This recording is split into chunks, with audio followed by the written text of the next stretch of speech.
Good morning, delegates. Just as people are assembling, can I ask if the proposers and seconders of the first few motions can get their cards in now so we can get the debate started. We've got quite a number of motions to go through this morning. Just before we go live, I'll let you know, AB team Karen, when we're going live, but if you can just get ready with your cards. Thank you. In the next 5 minutes, we'll start.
Hello. Nice to meet you.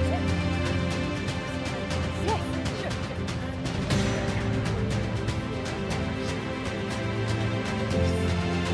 Oh, right, you have this income?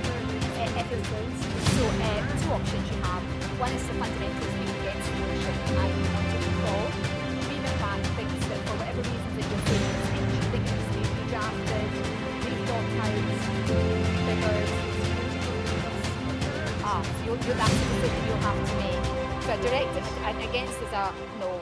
It's almost like an absolutely not. Yeah.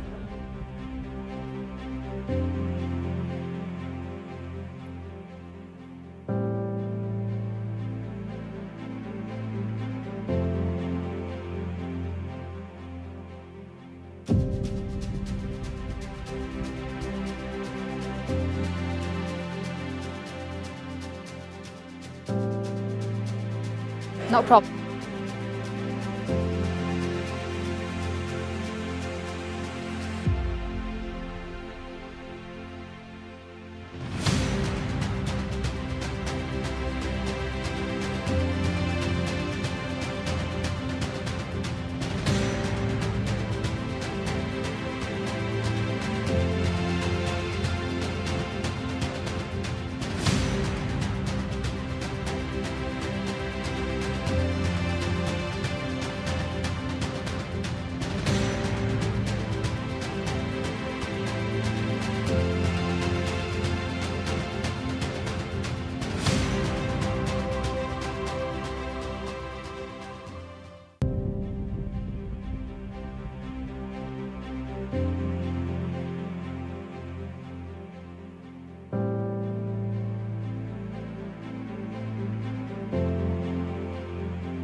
Good morning. Oh.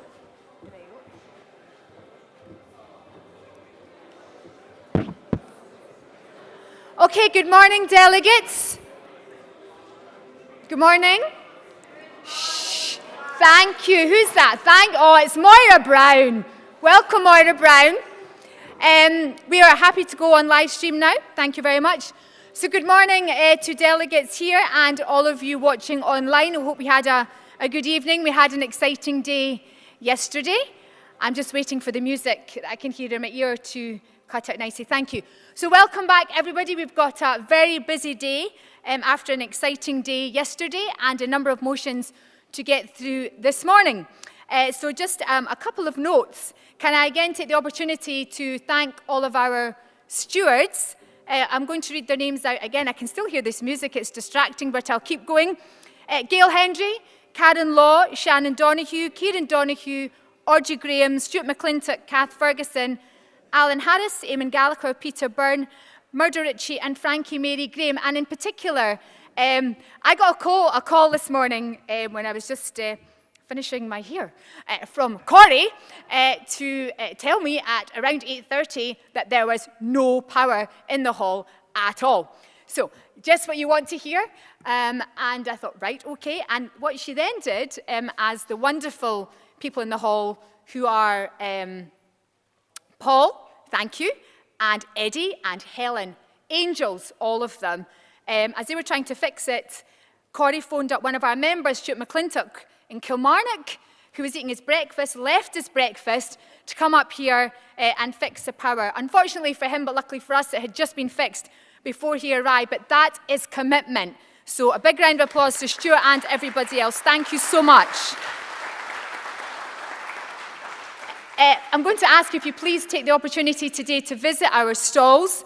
The Alba Merchandise Stall, Alba Youth Stall, Alba Quality Stall, the Alba Housing and Transport Working Group stall, and our external stalls. The Scottish Flag Trust does an awful lot of important work, and Fraser Thompson is running that stall, and he's told me that if we raise £1,200 this weekend, the party will have funded one of the Scottish Flag Trust timeline stones, and that would be a really lovely thing to do, so please support if you can. Please support iScot magazine and the wonderful Ken, MPH Boilers, who contributed a great prize for the auction last night and achieved a good amount of money from that, the Scottish Currency Group run by Tim Rideout, and Paul Blythe Water Ioniser. If you haven't tried the water, you absolutely must try it. Please participate in the Alba Youth Competition. And yesterday at close of play, somebody pointed out to me, and why do people tell me these things at the end of the day, that there was a parking cone sitting at the front of the stage, and I had absolutely no idea at all. But it is Glasgow, and we are renowned for them and what we place them upon. So I thought it would be a great idea at the end of today, once we finished our internal session, that we do a photograph of as many of us as we can possibly get. But what I'd like you to think about during the day is on what object or what person we should place said parking cone for a group photo. That is your challenge for today. I have my favourites, but we shall see. I just thought it would be an awful lot of fun and put our stamp on the great yes city of Glasgow in the spirit of Glasgow. And I have no doubt that the picture will go viral depending upon whose head or other item we place it. So that's one for you to think about. With that, we move straight to motions conference. Motion number 10 on the agenda, which is the first motion for today, to be proposed by Alan Peachy and seconded by Christina Hendry. I'd like to welcome Alan Peachy.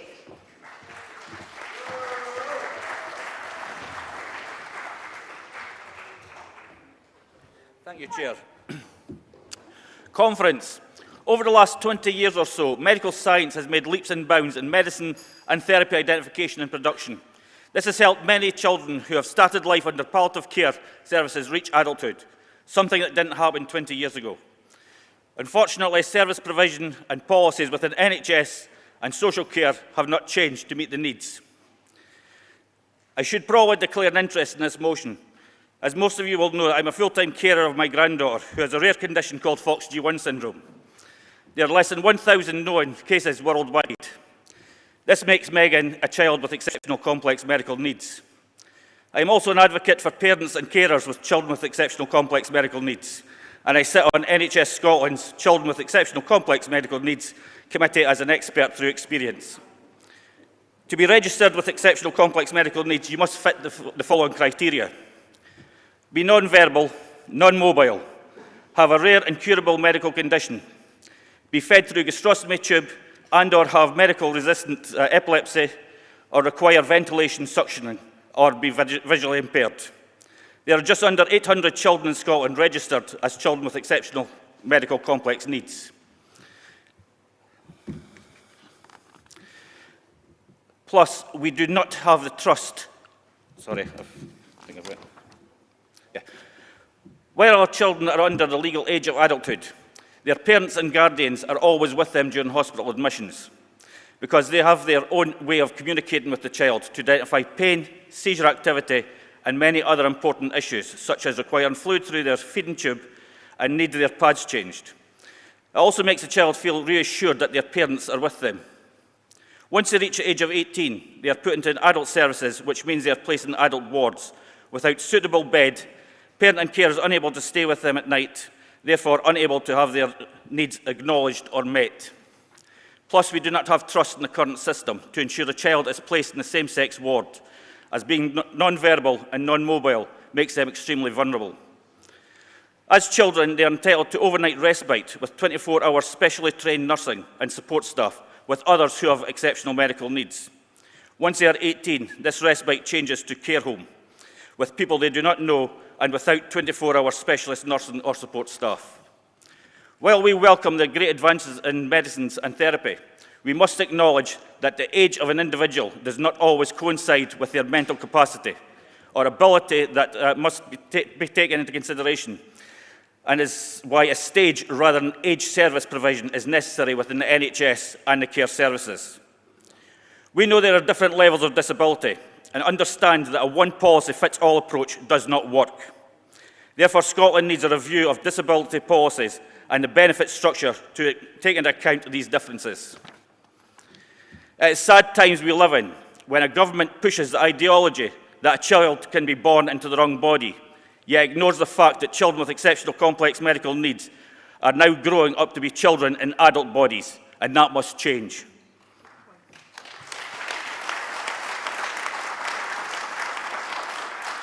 Many children with exceptional medical needs are under foster care, not because their parents are bad people, but because they struggle to cope with their child's condition, and out of love, they give their child to someone they believe could give the child a better life and keep them safe.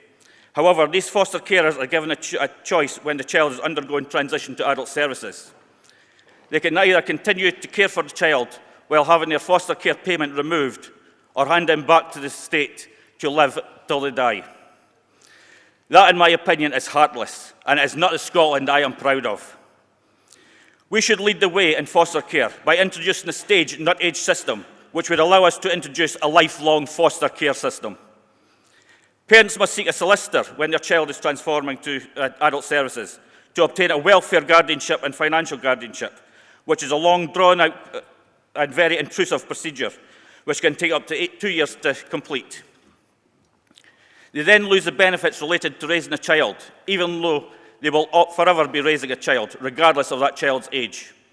By having a stage, not age, we again would be leading the way by cutting out the red tape and the intrusive procedures carers and their child are put through, and ensure families are given the financial help they need. To let you understand a bit about living with exceptional complex medical needs, let me take you on a little journey. Many of our kids start as swans. This stands for syndrome without a name. It sometimes takes many years to get a diagnosis. In Megan's case, it was 6 years.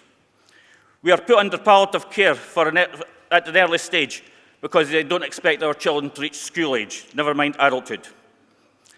Therefore, medical advancements have improved those odds. But from these early stages, our bodies seem to adapt to sleep very lightly, which allows us to react very quickly to the slightest noise of choking or unusual movements that can be seizures. This, however, is where it gets complicated when in hospital. Our children often have movement disorders that look very similar to seizure activity. So much so that when we are in hospital with specially trained nurses, they will come over with emergency medication for Megan, but they always ask me if it is a seizure or her movements, as they cannot tell the difference. During the night, we get up a number of times to reposition our child so they don't get sore, or we simply just place our hand on their belly to make sure they are still breathing. Once a week, we need to change the water in the child's gastrostomy button, making sure it does not fall out or burst. The button is what the feeding tube goes into and has a balloon that goes directly into the stomach and is filled with water to hold it in place. Every 3 months, we have to remove this gastrostomy button from the stomach and change it. And we have to do this very quickly because the stomach heals very quickly. You have approximately 5 minutes to have this procedure done, or you have to take the child up to have another operation to have it reopened. We are constantly in touch with medical professionals and have open access to hospital ward. Therefore, our children bypass A&E when blue lighted to hospital. This all stops when we go to adult services, and we lose our point of contact, and we'll have to deal with multiple professionals, making it more difficult for us to have quick responses to issues we encounter.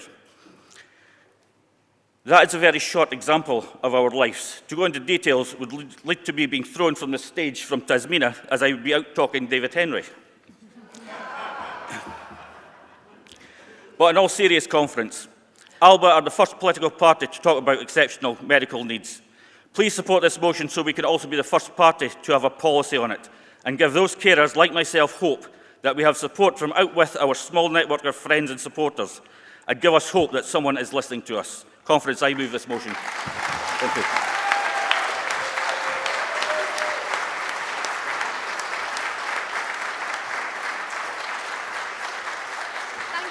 Thank you, Alan. I now call Christina Hendry to second the motion. Christina obviously also works in this area and has studied in it and continues to study in it. Welcome, Christina.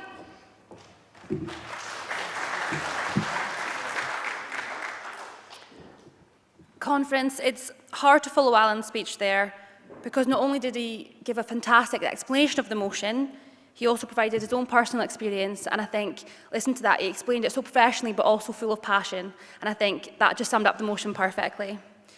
But I thought I'd touch upon just why I think the motion is important. So there's a lot more support given for children with complex needs, but often when they turn 18, that support stops.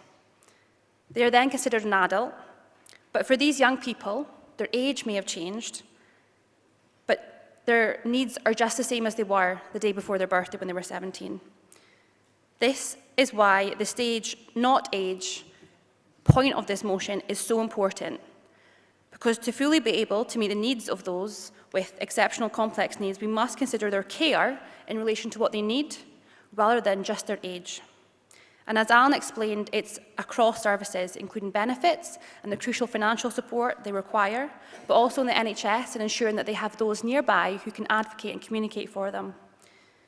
One thing I am exceptionally proud of in this party is not only do we support independence, and I mean independence now and not just when we're given it, but we also encompass key beliefs I feel that we would see in an independent Scotland. And one of those is bringing all with us in society and including everyone as we move forward and ensure no one's left behind. And that's exactly what I think this motion encompasses. So you've heard the passion in this motion from Alan, and I hope we've explained just how important it is for those with complex medical needs. So please support the motion. Thank you.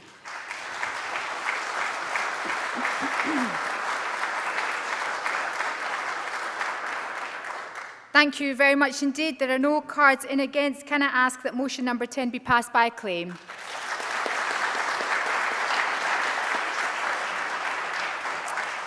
Next we move to motion number 11, which was, as he's had an honourable mention, I'll give him another one, was David Henry's original motion, now to be spoken to be proposed by Denise Finlay and seconded by Suzanne Blackley. Just as a point of information, I see we've got a remit back. There is currently a Scottish Government consultation underway in relation to this matter, and we can see whether this can be dealt with within the realms of the motion or otherwise. But to propose the motion, I call Denise Finlay, to be followed by Suzanne Blackley. Welcome, Denise.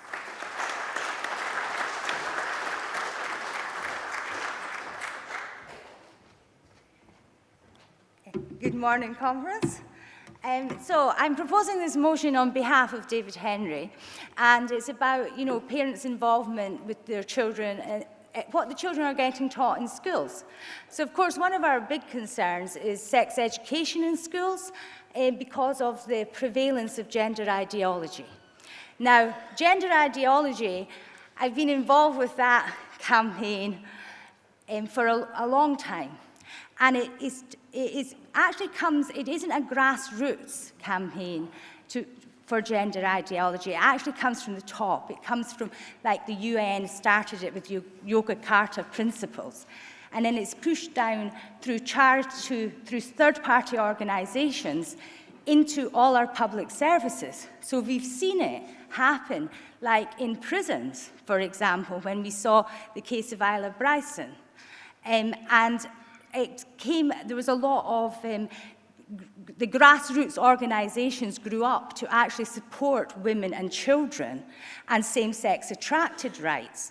And these were like for Women's Scotland, but we also have Safe Sports, because, you know, women's sports, the no men in women's prisons, and all sorts. But what's happening is we have to now look at what's happening in schools, because children are taught this ideology, and it is an ideology. And there's a number of problems with this, not least the fact that it's gender stereotypes. So it teaches children that if you don't conform to a gender stereotype, then you might not be the sex you are. So, for example, when I brought up my children, I was very keen, you know, that I didn't push them into a stereotype. But if school is teaching your child that they need to be that stereotype in order to be a girl or a boy, then it contradicts what a parent wants to do. Then there's also the belief that the child is born in the wrong body. Now, as a parent, sometimes your child will say to you, you know, I'm, you know, too fat, for example, and you say, you're beautiful the way you are, you're perfect. How can that be squared with, say, telling a child they can be born in the wrong body? No matter what your child is sensitive about, your job as a parent is to reassure them that they are perfect and beautiful, and your school is telling them something different.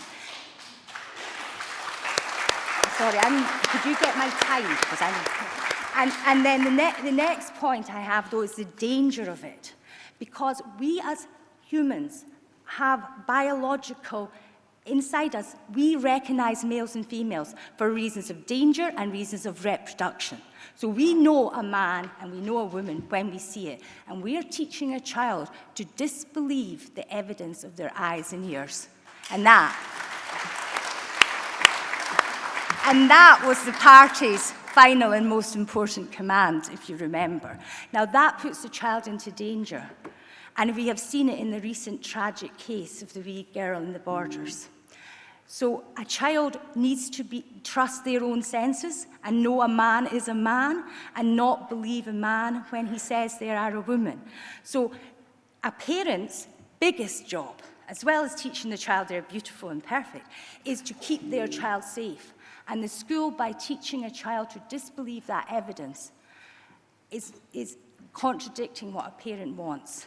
So I've focused my talk here just on the gender ideology part of what they're teaching your child at school. And just to round up, because I may be coming to the end of my time, there is also the point of sex education in schools. And not sex ed, the survey.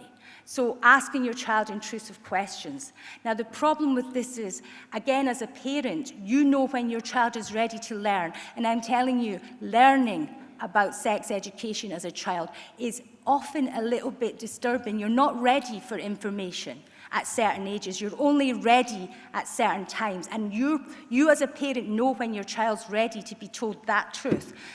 So the whole point of my speech is parents need to be in charge of what the child is taught at school. Please support the motion.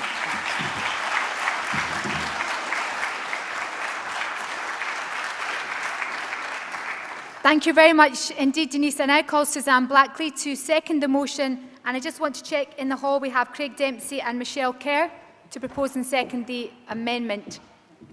Yeah, lovely. Thank you. Thanks, Taz. Hi, Suzanne. Welcome. Thank you. Hello, conference.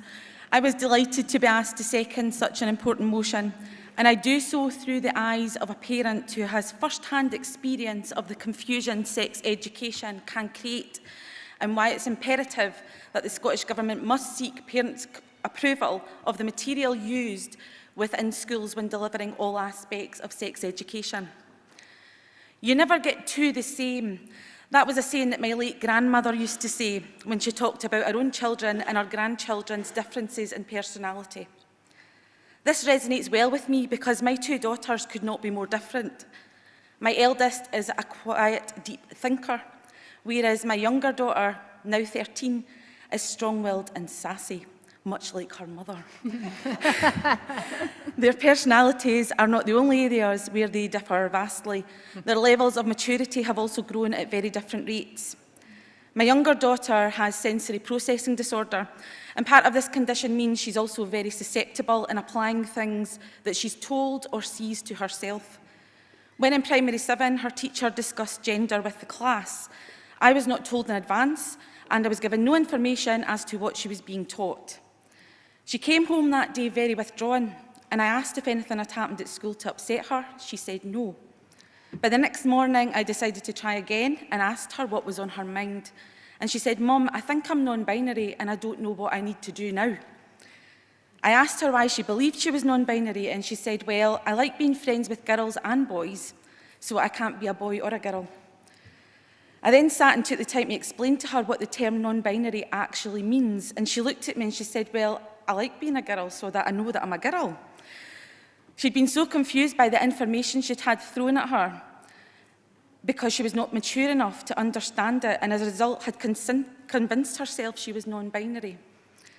Every term I'm sent emails from primary and secondary teachers telling me what topics my children will be studying this term and given extra material to help with further learning at home, to help them with successful learning and to further help understand what they are learning.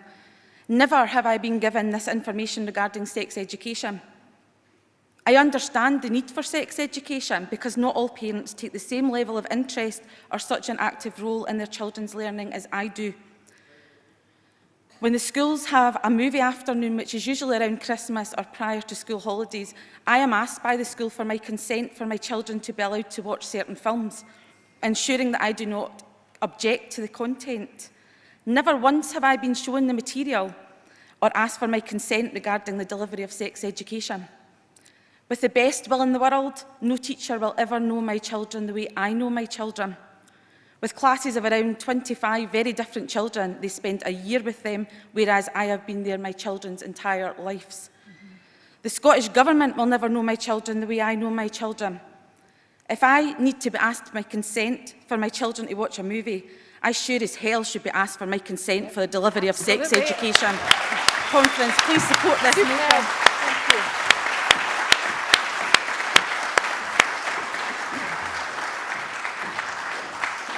I now call Craig Dempsey to move the amendment, to be seconded by Michelle Kerr, to be followed by Heather McLean with the remit back. Welcome, Craig. Good morning, Conference. We fully support this motion, but I think we need to point out that not all families have mothers. There are fathers who bring up children too. So what we're asking is, where it says mothers' rights, all we want is mothers' and fathers' rights. There are families with two parents, could be two males, could be two females. So I'm asking you to support the motion, but also support the amendment. Thank you. Thank you. Thank you. Is she going to speak? Is Michelle going to speak? Will I just take a seconder from the floor? Right. Yes. Can I have a seconder from the floor for the amendment? Yes, lovely. Thank you very much indeed. And what I will do, Conference, we're going to hear from the remit back in a second, is that I'm going to ask the proposer, Denise, do you accept the amendment? You do. Lovely. So when we vote on it, we'll be able to take the amendments proposed. Thank you very much indeed, Denise. I now call Heather McLean. Heather, do you have a seconder for the remit back, or I'll take one from the floor? Can I have a seconder for debate purposes? Thank you very much indeed. Welcome, Heather. Hello.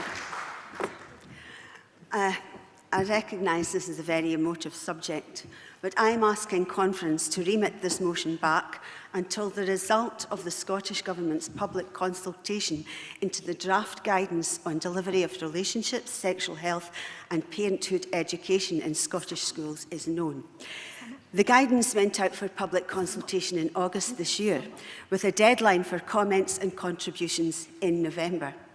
Whilst I agree with the sentiments of this motion, it is just simply incorrect to state the Scottish Government has issued guidelines to local authorities which includes controversial materials including sex education and surveys on sexual habits and lifestyles from the motion.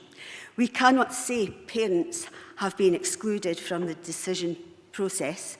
The legal guardian's rights have been infringed, and this is an abuse of power by the Scottish Government and local education authorities, while the guidelines are under public consultation now. The motion states, parents should be fully informed of the teaching materials before controversial subjects are taught to their children. They should be able to refuse permission for such material to be taught to their children. But the proposed guidelines states, guidance states, parents and carers play a key role in all aspects of their children's education. They are their primary educators. Therefore, the collaborative partnerships schools have with parents and carers should be a key element of the RSHP education delivery. It is good practice for schools to regularly involve parents and carers in discussions on curriculum content, including RSHP education, in line with the Scottish Schools Parental Involvement Act 2006.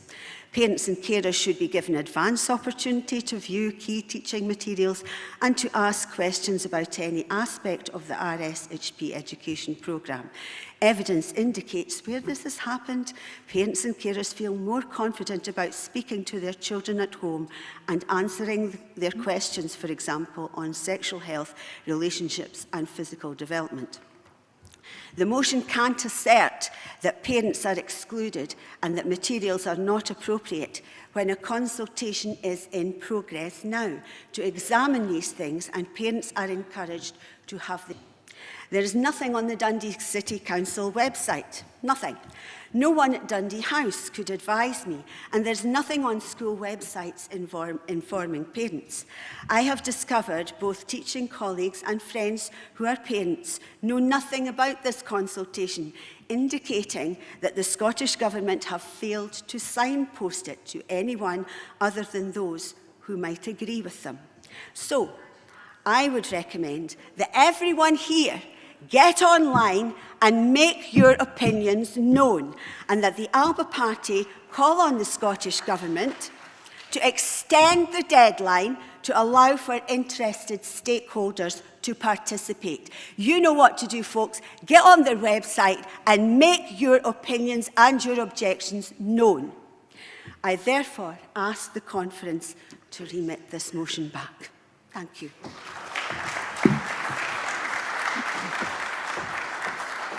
Thank you, Heather.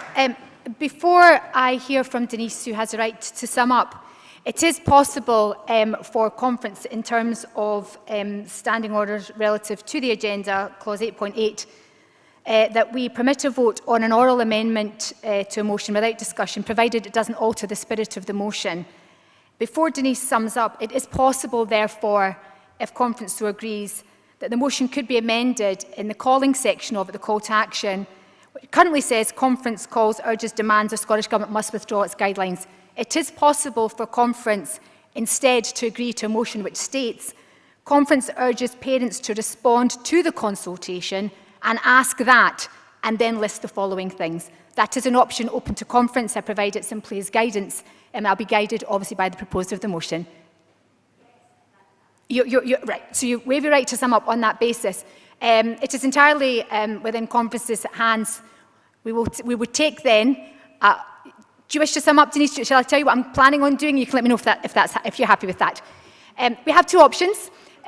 We have the option to remit back the motion on the basis that it's an ongoing consultation, as Heather has quite correctly detailed.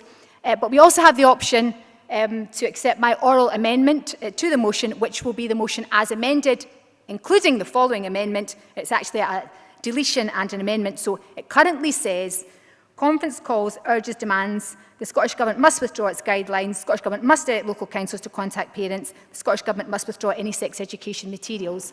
It is possible for us to agree that Conference urges parents to respond to the consultation and ask that, or stipulate that in their consultation response, that the Scottish Government must withdraw its guidelines, that the Scottish Government must direct local councils, and the Scottish Government must withdraw any sex education materials. So that is where we currently are. It's an option, and Denise, you are perfectly entitled to speak to what I have just suggested, or otherwise, in your summation. Yes, please. Yes, you're entitled. Welcome back. Is our delegates clear as what the suggestion is on the table? The reason I make the hopefully helpful suggestion is Conference is obviously the supreme governing body of the party. We can do what I'm asking you to consider doing, and that will mean we will maintain the spirit of the motion as so well articulated by Denise and Suzanne, and also bear in mind the currency of the Scottish Government consultation. Yeah. Denise. Okay. So to sum up, there is sex education going on now in schools that parents should be in charge of, shall we say. I accept Tasmina's suggestion. This amendment would seem to be a really good suggestion, so I would recommend that Conference accepts the amendment from Tasmina. Okay. Thank you so much, Denise.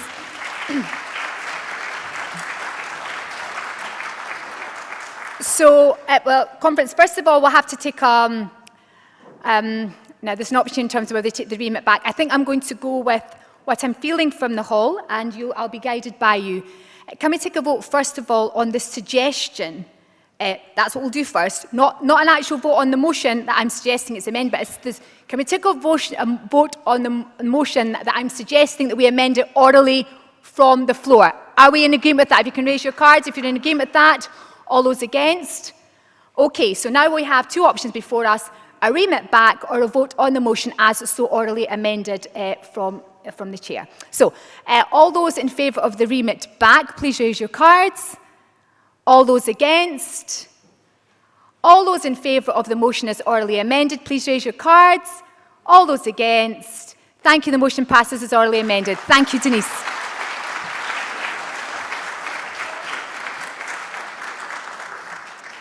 I do love a wee test of the Constitution. Well done, everyone. Team effort. We now move to motion number 12, Crisis in the National Health Service, to be proposed by Dr. Andrew Docherty and seconded by Dr. Andrew White. All the doctors in the house. Andrew Docherty first. Thank you. I'll tell you 4 minutes to help you. Yeah? Okay, I get my bits and pieces ready here. There's a wee space there. Yeah. Okay. Thanks very much. Committee, for allowing me to speak on this matter. Good morning, brothers and sisters. I imagine at this stage of the conference, after listening to and trying to process and absorb so many topics and learning opportunities, that you are, like me, suffering a little bit of resolution fatigue.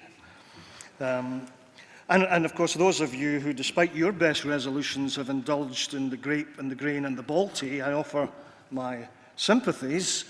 I will therefore be merciful and spare you a detailed iteration and statistical-laden exposition of the poor health of the nation in general and the parlous state of our NHS in particular. However, I must give you some background and context for this resolution and why we bring it before you today to seek your urgent attention. Let me begin by simply stating what many of you know intuitively. In our current national provision for the sick and disabled with both acute and chronic conditions, the unacceptable has gradually become almost acceptable and normalised. The Faculty of Emergency Medicine pleaded with us in March last year that up to 40 people were suffering severe consequences or dying due to the delay in treatment in our accident emergency departments. They anticipate more such tragedies this winter in what they describe as, in inverted commas, the biggest patient safety crisis in a generation. Our large general hospitals are running on marginal staffing levels in many wards, resulting in inevitable fall in standards of care, despite the heroic efforts, and I have to emphasise that, the heroic efforts of a debilitated and demoralised staff. Unnecessary deaths are occurring here also, I'm afraid to say. In primary care, medical staffing and GPs, albeit reluctantly in most cases, have embraced a telephonic and a photographic remote approach to the public presenting with real symptoms and worries, as yet to be fully and properly evaluated, sometimes waiting 2 to 3 weeks for this techno-virtual cyber consultation, which is often inaccurate and incomplete and precludes the compassionate encounter that has underpinned clinical practice for millennia. It is a sad sight in Scottish towns to see older citizens hobbling around for months and sometimes years with painful hips and knees on NHS waiting lists.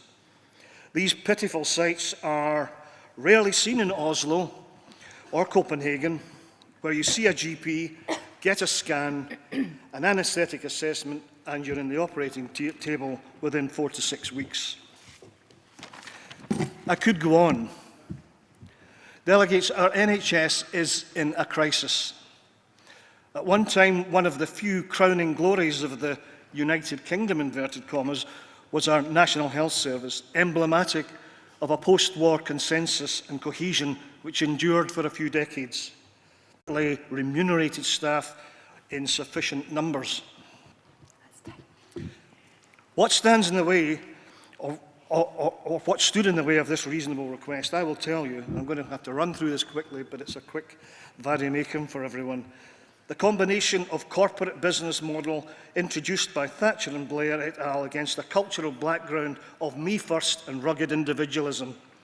The consequences for the NHS were plummeting capacity, the contraction and near disappearance of convalescents and community hospitals, incessant politically driven targets and borrowing, an explosion of managers, failing staff morale and mental health, early retirement, disengagement, increasing and resented status and pay differentials, ruining the esprit de corps in the NHS. Not to mention gravy trains hijacked by the usual suspects, big pharma, big tech and big lawyer, incessant demands for data and IT, dangerously understaffed wards, 500,000 on waiting lists, and finally the inverse care law, which states those that shout loudest and need it least get the most treatments. Delegates, we need to initiate an urgent root and branch period of reformation. We need the best minds and the bravest hearts across society and the body politic to provide plans to take us out of this abyss now. And we, in the most salient party in Scottish politics, need to be in the vanguard of this pressing concern. All is not lost. There is hope. As per the resolution text, I would like to see the party convene a Health of the Nation committee. And I think, I don't know if the details are up there. Anyway, there are 3 elements to it. But just quickly before I go, I'd like to say that... your time's up. Oh, time's up. Okay. If you've read the motion, yes. And all of this has been discussed with Robin McAlpin, a Commonweal, and he's very much on board to help us achieve a Health of the Nation group in Alba. So, having run out of time, I'd ask you just to support the motion. Thank you very much. Thank you. Thank you. Very much.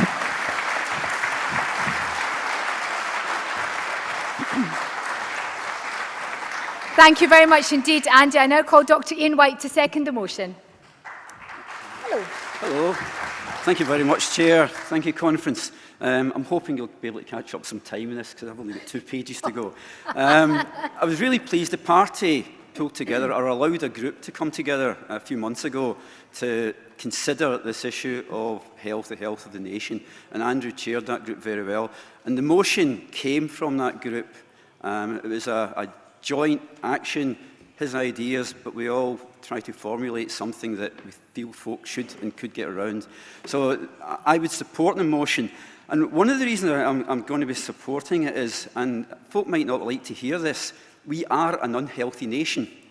And as an unhealthy nation, we need our health service. In common with most Western nations and many in the developing world, we're actually becoming less healthy anyway. If we look at the recent statistics from Scottish Health Report, 67% of all adults, and if you look at 67% in this room as a standard sample, 67% of adults are obese, overweight, or morbidly obese. And as such, it's not healthy. We also have numbers of Scottish people presenting with other non-communicable diseases, such as coronary artery disease, diabetes, hypertension, Andrew's mentioned them, stroke, asthma, osteoarthritis, poor mental health, and cancer. They're all on the rise. It's not healthy. We're not a healthy nation, and we need support. And if we then start adding the alcohol, the drugs problems we've already discussed, again, some of these disorders and the suicide levels, it shows that things aren't healthy in general, and we really need to attack them. We know that poverty, we know that unemployment, we know that poor education are associated with those negative health outcomes. But it's not the whole point. I think Jackie Kelty mentioned yesterday in the motion about poverty. Even in some of our better off communities, there are people with poor health. And so irrespective of demographic background, the proportions are higher in impoverished areas, but people are ill in all areas. A miserable or painful existence is still a miserable or painful existence. An early death is still an early death, and we must do more to help in that. Health sits at the heart of everything. Everything we do as individuals and almost everything we do as a society. The better our adults' health, the more productive we are as individuals and as a nation, the more time and effort we can have to work and play with our family and friends. The healthier our older people are, and I'm getting to be one of those older people, the better the quality of life they have. And I think that's really, really important. Fewer medical needs, fewer pharma needs, and fewer needs for assisted care. And who wouldn't wish that for our older people? And the better our children's health, I've got grandchildren, I've got children, but I've also got grandchildren, and I want to see them with a healthy future, the better place they will be to take advantage of education, training opportunities, learn to socialise in a broader way, and become resilient and caring members of society. So we know the benefits, and now we know the disadvantages. So conference, you've heard Dr. Docherty speak of the challenges facing the health service. And it's a health service we are all going to need at some point in our lives. Some of us will have already needed it. There are real challenges, and the challenges cannot always be dealt with more money, more money, more money. It needs, as he said, fundamental root and branch changes. So it's my health service, it's your health service, and it's our health service, and it needs our support like never before. So my call is to put health at the heart of the health service, give patients more autonomy, reduce waiting lists, reduce bureaucracy, give clinicians a greater voice in the delivery of the service, and try somehow to reduce the privatisation of the health service, because that is what is beginning to cause much of the problem. And one paragraph to finish. In the far future, health must, and I really mean must, be at the heart of government. It must be at the heart of everything we think about. It must be the centre of national government, local government, the centre of our communities. It has to be in the centre because it must influence all parts of society. It has to influence schools, hospitals, GP surgeries, clinics, social care. They're all in silos just now. We have to get some integration here. Our sport and leisure facilities, our parklands. So somewhere along the line, health being in the middle, but we have to start somewhere. And the start right now in the emergency is with our health service. So I commend this motion to the conference. Thank you.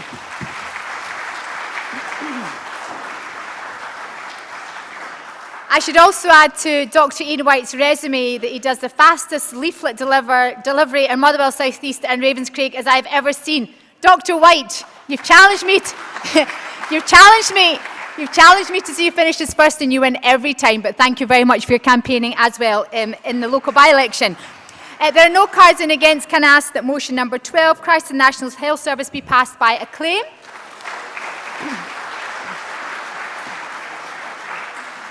Now, delegates may note some noise from the balcony. It's because the party leader, I believe, is doing some live interviews, and as everybody wants to promote the party, so he wants all of this in the background, so we can forgive him that, but we shall carry on regardless. So don't be distracted by that. But if the noise is coming from the floor, then you will be in trouble. Now, motion number 13 is the motion by the Housing Policy Working Group to address the housing crisis, to be proposed by the chair of the Housing Working Group, Nick Dury, and seconded by Frank Anderson. Welcome, Nick Dury.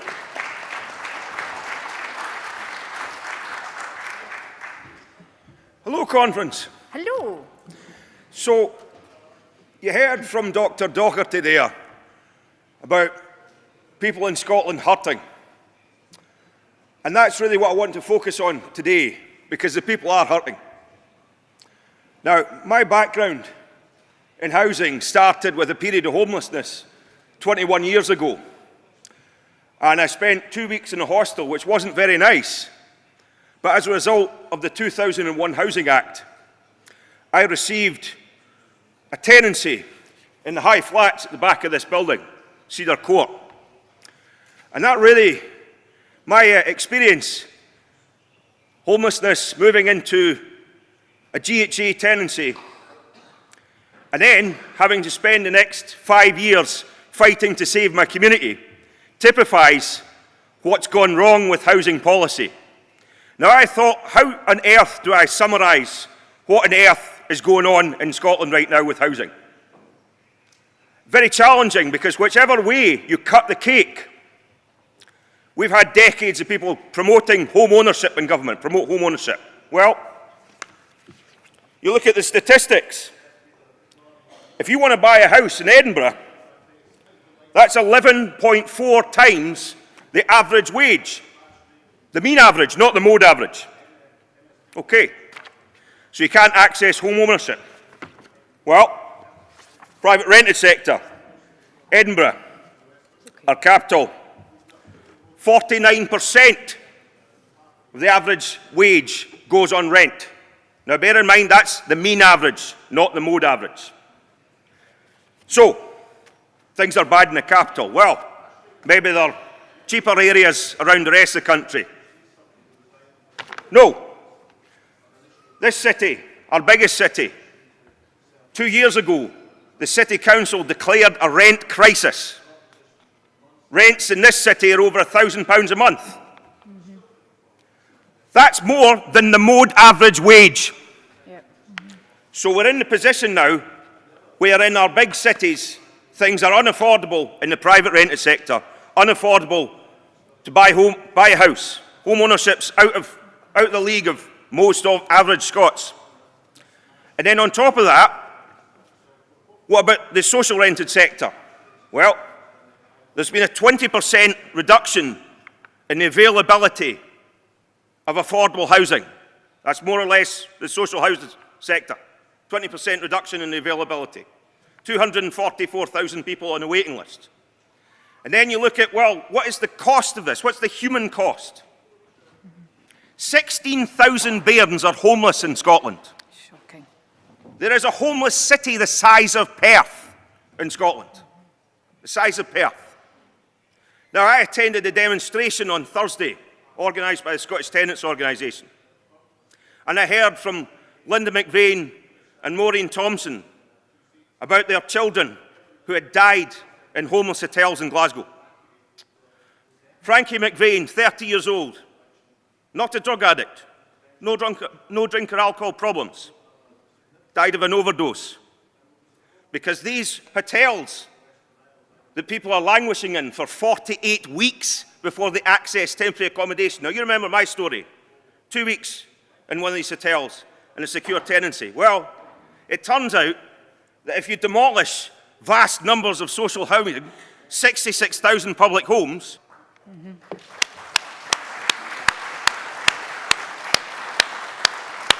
but it's not just the big cities. Throughout our rural communities, now we held a number of evidence gathering sessions, as part of the working group.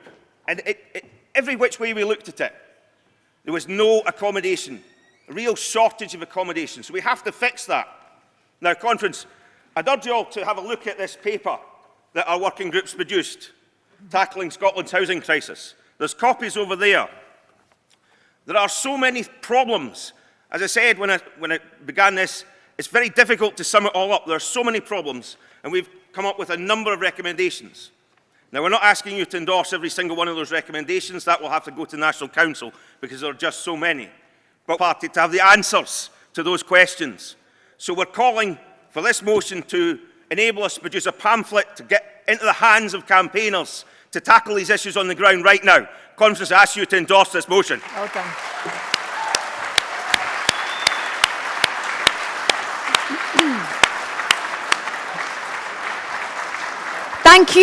Thank you very much indeed, Nick.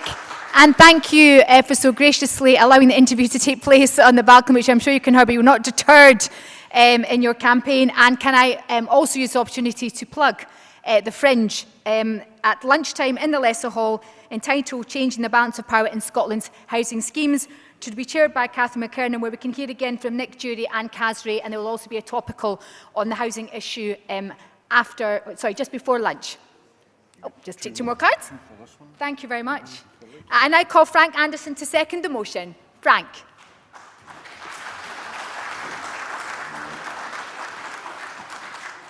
Hello. Chair, Conference, it gives me great pleasure to second this motion. And first of all, Nick says it was very hard to summarise what it is, but I'll summarise it in one phrase. For too many years, too few council houses have been built. That's the simple fact.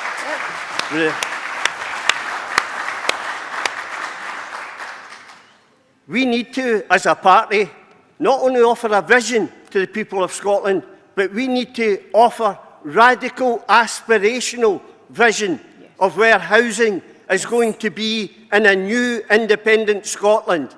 We need to move away from the fact that most governments now look at home ownership as being the wherewithal. A house is more than the 4 walls and the roof. We heard that the health centre, or National Health was at the centre of the crisis. But without a roof over your head, you are in dire straits from day one.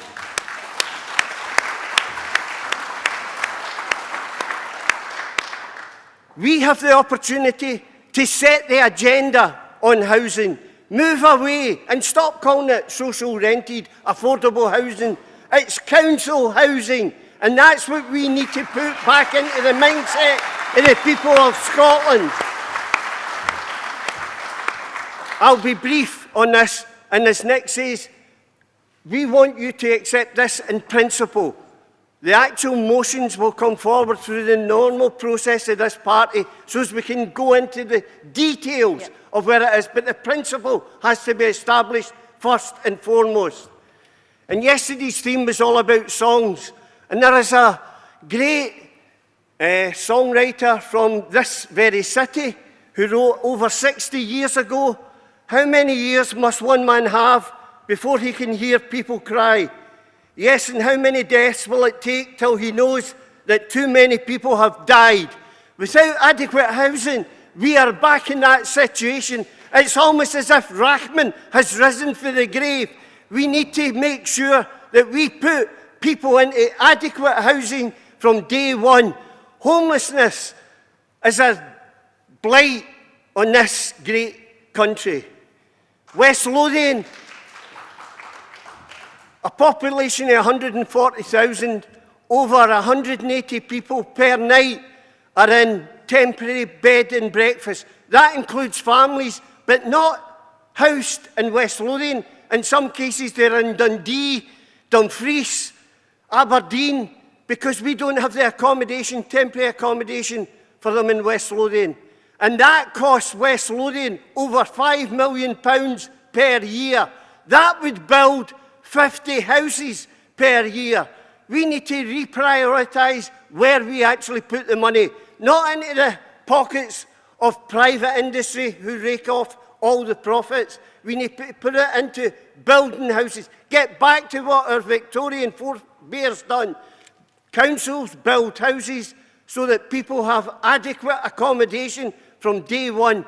please support the principle that we establish a visionary housing policy in this party. Thank you, Frank.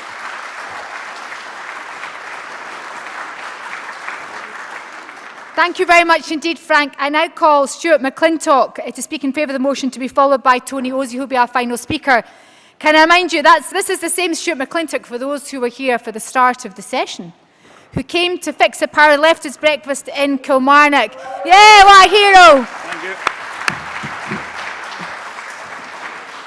I'll be quite brief with this, right? Can you hear me now? Yeah. I'll be quite brief, right? We need to work how the housing system works in Scotland, right? I'll give you an example. There's too many Airbnbs and not enough houses. We can change the housing system, the Scottish Government should do, to require A&Bs to go through a lot of hoops, operate as a business and pay the correct tax. We can also have a thing called the Rent Pressure Status Area, which is in the Housing Act.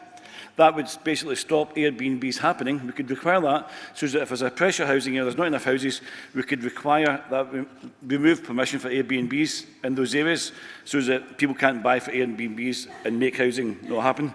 We can also use the council tax. Second homeowners, we could have a double, treble or quadruple council tax, and we can also refuse permission on remote areas for Airbnbs and houses like that. That would put more houses into the public sector and stop the second homeowners, because we need to build more houses, and I agree with everything everybody else said before me on this thing. That'll be brief. Thank you very much. Thank you very much indeed. I now call Tony Ozzie to speak in support of the motion.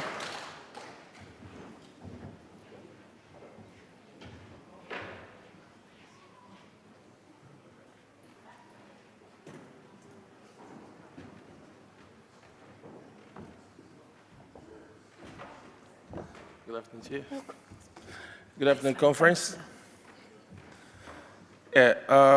Again, why I'm here is just for personal experience. And first of all, may I use this opportunity to commend Nick and his team. When Nick, first of all, brought this motion into our LACU, it's like everybody was lightened. Everybody loved it.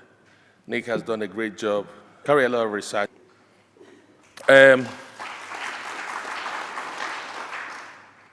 Housing crisis in the nation is a bit worrying. The disparity between the rich and the poor is alarming. I am a pro bono officer. I run a community center down south. I am constantly confronted with people flooding my center every day from all backgrounds, white to Asian to black to anybody you can think about. They're faced with a lot of crisis, especially in housing. Certain criteria is put in housing is making it difficult for less privileged people and low-income earners to access housing. The government, the local councils, access to building new houses has been cut, public houses have been demolished and privatized, making it people on a certain level, making it easier for people to acquire more than 1 or 2 houses. Why the cosmetic decoration of the government that people of first-time buyers will be access to a certain percentage to get a housing, yet that doesn't happen. I think Nick's motion should be accepted to allow or to stop this keep going on, because we have a lot of people in the street who are supposed to be in the housing. If you look at what was discussed yesterday about poverty, these people are being stereotyped, and everybody don't have same strength. Poverty is made, and poverty can be eradicated. People suffer this, and it diminishes their self-esteem. Everybody doesn't have the same strength. So I think there's a lot we can do. But please, conference, accept this motion. Thank you.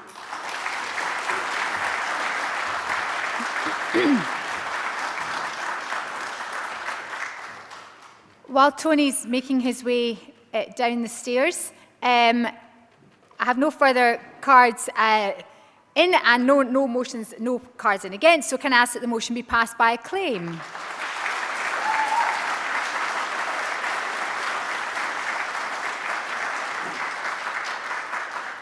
I wonder if I could take this opportunity to also ask Conference to applaud and give support to the work of both the Housing Policy Working Group and the Transport Group. These are party members with huge experience across these areas. It's exactly how policy should be developed. I'm very proud of what we've heard over the past 2 days from our policy working groups.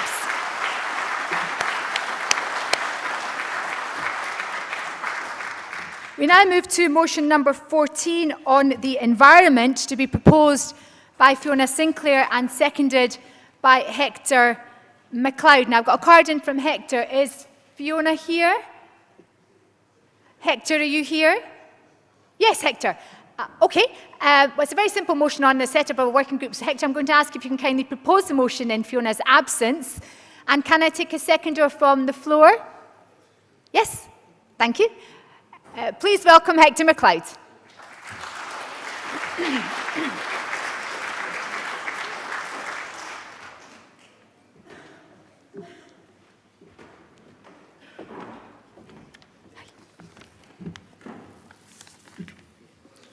Conference, I prepared this for seconding, so this might actually be the shortest proposal speech. Conference, I'm going to start with a quick personal story. The beginning of this month, I was over in Spain on my honeymoon, and I was seeing all the pictures and videos of the flooding and storms taking place back home in Scotland. Yet at the same time, I went for a swim in the sea, and while I was in the sea, I saw a few wee fishes swimming about me. Oh, very nice, I thought. Then I started feeling wee nibbles on my feet and legs. Needless to say, I bolted out of the sea faster than a Keir Starmer U-turn. When I got to the apartment that night, I noticed lots of bite marks on my legs. So I consulted with my doctor, the good Dr. Google, and it turns out that the fish were white sea bream that were becoming known to change their behaviour due to the rising water temperatures. The article I found suggested it was becoming a more common occurrence, with 20 Brits a day seeking medical attention for fish bites in Alicante alone. The article said the fishes had become known as the Spanish piranhas. Obviously, as a man, by the end of the week, I'd promoted them to Spanish sharks. Conference, I tell this story as an example of how the climate disaster is waving its red flags to us, in rising sea levels causing flooding, as well as rising sea temperatures causing our marine life to change behaviours. Conference, when you say this to some people, you'll hear the typical answer, it's nothing new, we've had floods before, or we've had heat waves before. And of course that's right, we have had floods and we have had heat waves before. But Conference, here's another story. While we were in Spain, my wife was telling me that back home in her homeland in Poland, the South Poland had temperatures of 24 degrees, while the North had temperatures of 2 degrees. And I think that's what the climate emergency is. It's the drastic changes in weather we are seeing and the speed of these changes. Conference, the climate emergency is a very real threat to us, and we must take appropriate action to tackle it head on. So how do we tackle it and save our planet? Well, Conference, I don't have all the answers. If I did, I'd probably be in a much better paid job. But I do know what isn't the answer. We don't tackle this seriously with daft student politics that we are seeing coming from the supposed Scottish Green Party. I feel it really sad that when Scotland, and indeed the world, needs a Green Party to lead the way with grown-up, sensible green policy, we seem to have got the booby prize. Conference, to tackle the climate emergency, like any other policy, you have to have your people on board and supporting you. The majority of people do realise the disaster that is looming and are willing to play their part in tackling this seriously. But you can't take people with you if you're cutting their livelihoods or costing small businesses thousands, like we've seen with the HPMA proposals and the bottle return proposals. As I mentioned, Scotland needs grown-up green policy, and we can't afford to wait for other parties to catch up. So we in Alba must lead the way on this, So, Conference, I ask you to support the motion, get a working group set up, and let's start developing the much-needed green climate policies we need. Support the motion.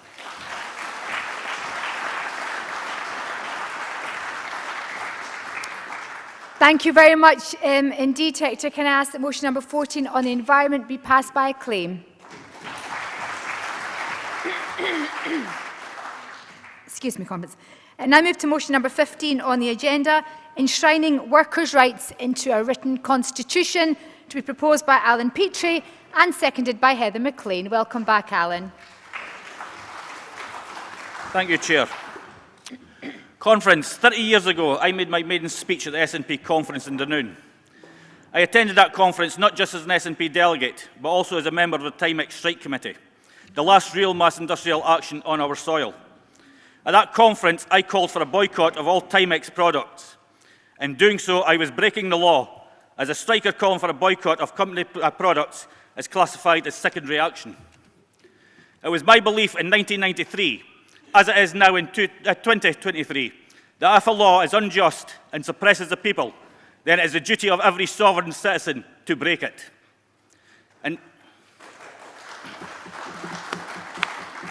In 1979, when Thatcher came to power, her number one goal was to break the trade unions, and in doing so, break the strength of the workers. First, she took on the miners, and the Labour Party did nothing. Then she took on the printers at Wapping, and the Labour Party did nothing. The destruction of these two unions allowed her to take out our energy workers to lay the foundations of privatisation. And then she took out the printers to stop them printing the truth and holding governments to account.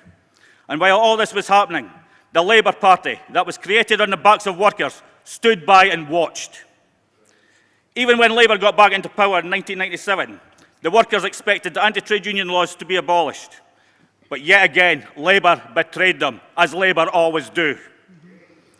Conference, you would think that with that kick in the teeth, the trade union leaders would start a campaign against the Labour Party. But no. Instead, many of these trade union leaders went to Downing Street to bend their knees to Blair and ask how far up the greasy pole they can go. That takes me back to Timex strike. It lasted just under a year. And the first politician on that picket line wasn't the two Labour MPs from Dundee. It was Alex Salmon. Because as soon as the result of the ballot was announced, I called Alec, and he was up to show solidarity that very afternoon. Good for him.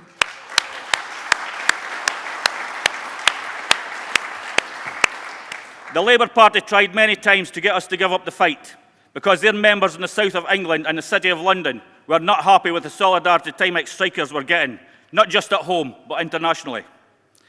Even at the end of the dispute, they said Timex strikers voted to end the strike. That was a lie. The union withdrew support and union funds from the strikers. This led to Jimmy Airlie becoming the second man in history after Winston Churchill to be chased from the city of Dundee by the women of Dundee.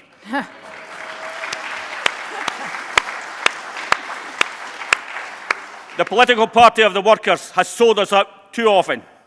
Starmer's Labour Party now stands in the political ideology of Thatcherism, and too many of the union leaders bend their knees in the hope that they will jump on the gravy train. Conference, we have gone for our brave forefathers and mothers breaking draconian laws, then we would not have the workers' protections they are trying so desperately to remove from us now. Conference, we need workers' rights enshrined in written constitution, so those political parties can no longer push their right-wing corporate slavery on the workers of our nation. Conference, let these words be heard loud and clear from this Alba conference. The workers united will never be defeated. I move this motion.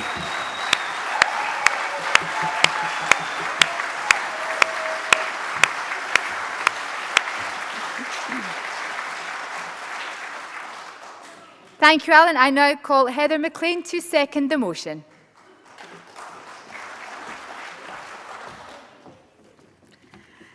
Good morning, Conference.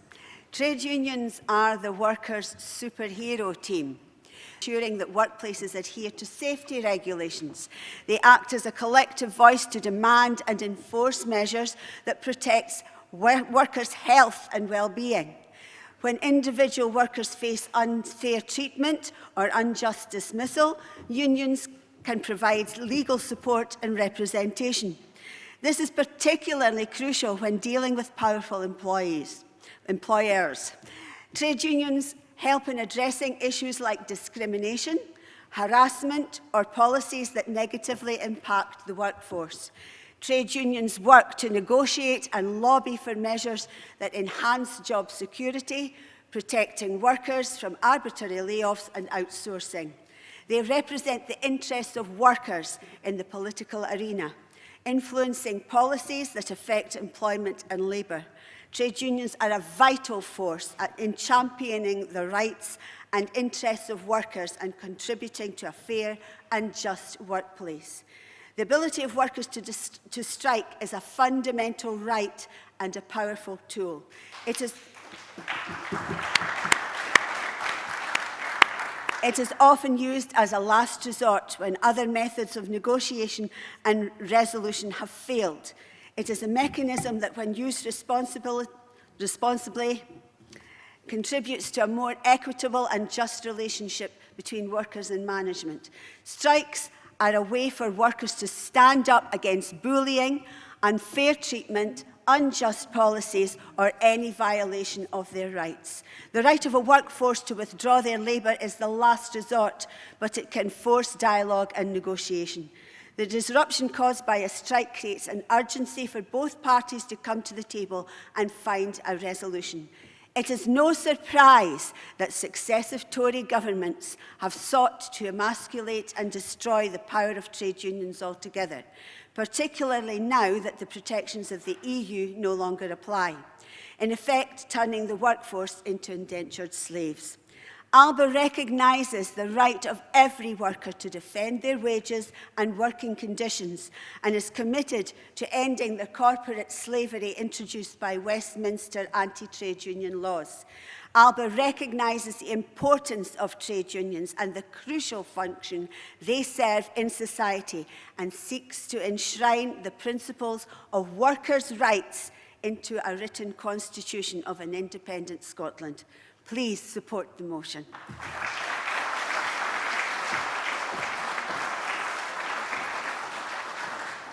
Thank you very much indeed, Heather. Can I ask, there are no further cards in to speak and no cards in against. Can I ask that motion 15 on the agenda, enshrining workers' rights and written constitution, be passed by acclaim?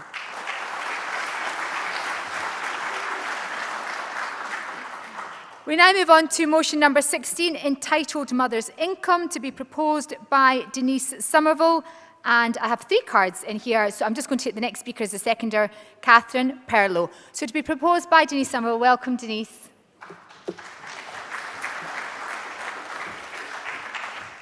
Thank you, Taz. Thank you, Conference. Ladies and gentlemen, esteemed guests and fellow advocates for social progress, today I stand before you to address the crucial and compassionate proposal, the provision of a universal guaranteed income for all mothers and others. This concept, sometimes referred to as universal basic income for caregivers, is not merely a matter of economic policy, but a statement of our values in society. Firstly, I would like to commend the work that has gone into both motions from the Children's Mental Health Working Group. Everyone's input was exceptional, and it is a shame that the ladies who wrote the motion could not be here at conference to speak on behalf.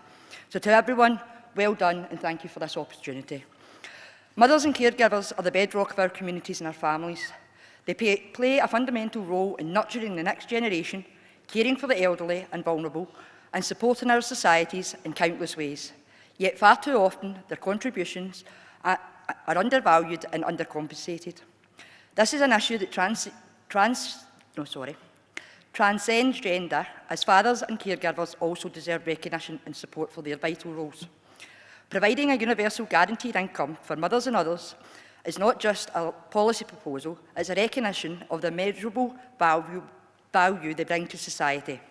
So let's dive into the reasons why this provision is not only practical, but also ethical. First and foremost, providing financial support to mothers and others is an investment in our future. By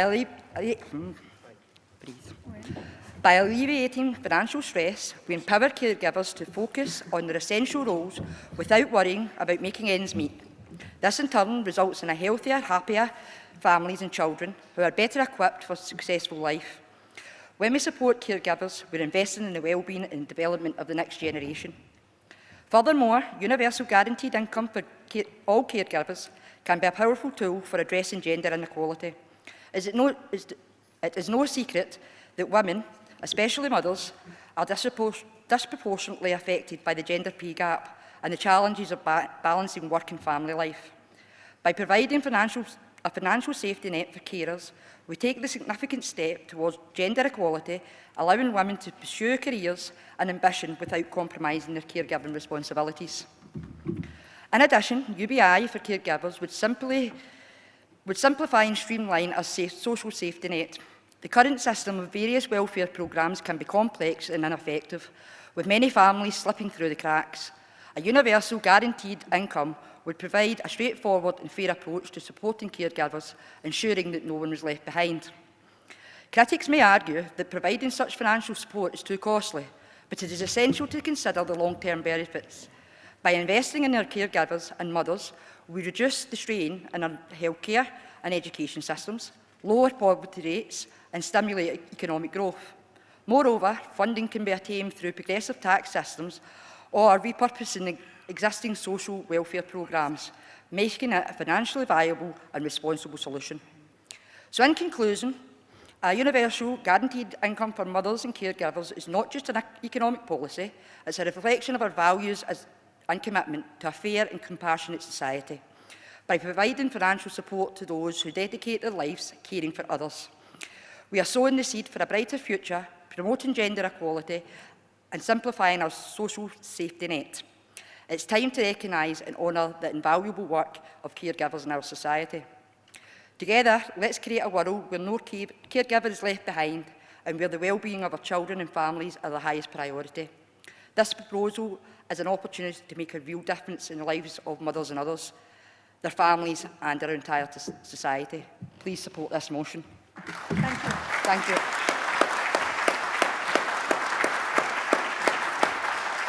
Thank you, Denise. Before I call the next speaker, can I just check that Sheila Roderick isn't in the room, who's down as second? No, you're not here. He's going second. Thank you very much indeed. So to second the motion and stepping in, and who is also a first-time speaker, please welcome Catherine Perlow.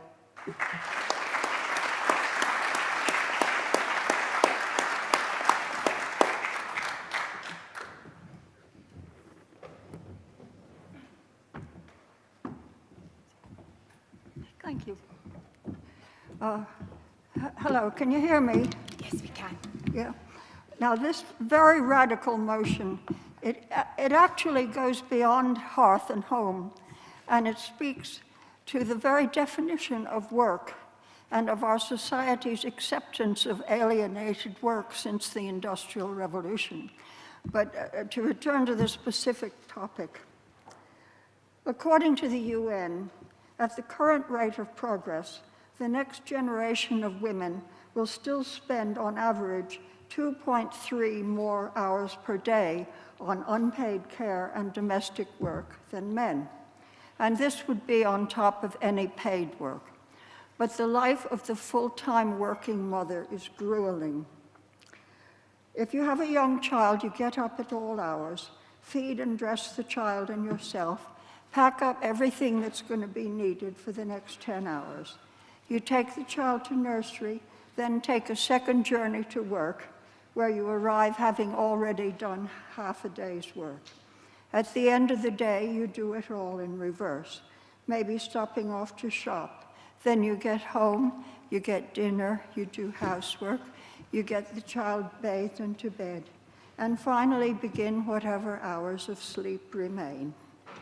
And if you have both preschool and school-age children, then there is an extra stop to make. Under such stress, you try hard to be a good mother, but you are dragged down by constant dissatisfaction, guilt, and fatigue. Besides relieving these negative conditions, an income like that of the higher-paid foster carers would give mothers recognition of the fact that caring for one's own children is work, although it's defined by industrial and post-industrial society as not working. And unfortunately, the word motherhood, the very word, has come to be associated with 1950s sexism and patriarchy. But the ability to bear children, whether or not we exercise it, is the key thing that defines us as female. And to treat it as a regrettable handicap is quite literally misogynistic. And the mother-child bond is real and strong in nature, with due acknowledgement to the importance of fathers that was noted by a previous speaker and the pressures upon men. But the mother-child bond ensures, if not hindered by stress or mental illness, commitment to the job of child raising, along with emotional well-being for both mother and child. For school-age children with working parents, a crucial problem is the lack of freedom, as they are treated to supervised activities before and after school hours, and even in the summer. But these activities are no substitute for relaxing at home or playing with your friends in the neighborhood and getting into mischief as healthy, normal children do. Finally, besides giving children and mothers a better quality of life, such an income would make mothers at home time not dependent on male financial support, and when necessary would allow them to escape abusive relationships, which is a major cause of children being taken into care. Hence, the proposed measure is a feminist one as well as a strongly pro-child one. And I second this motion. Thank you.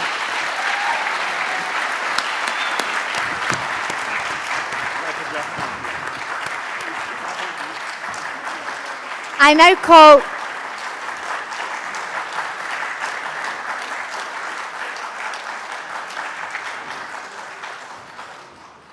Thank you, Conference. I now call Jacqueline Kelty to move the remit back. And as Jacqueline takes the lectern, can I have a seconder from the floor for the remit back for the purposes of debate? Always healthy. Thank you very much indeed. Jacqueline Kelty. Oh, the mic's not there. Every day is a school day. Just bear with us, Jacqueline. Apologies.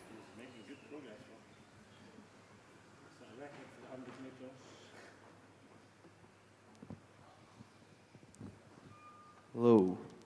Thank you, Robert. Welcome, Jacqueline. Thank you very much.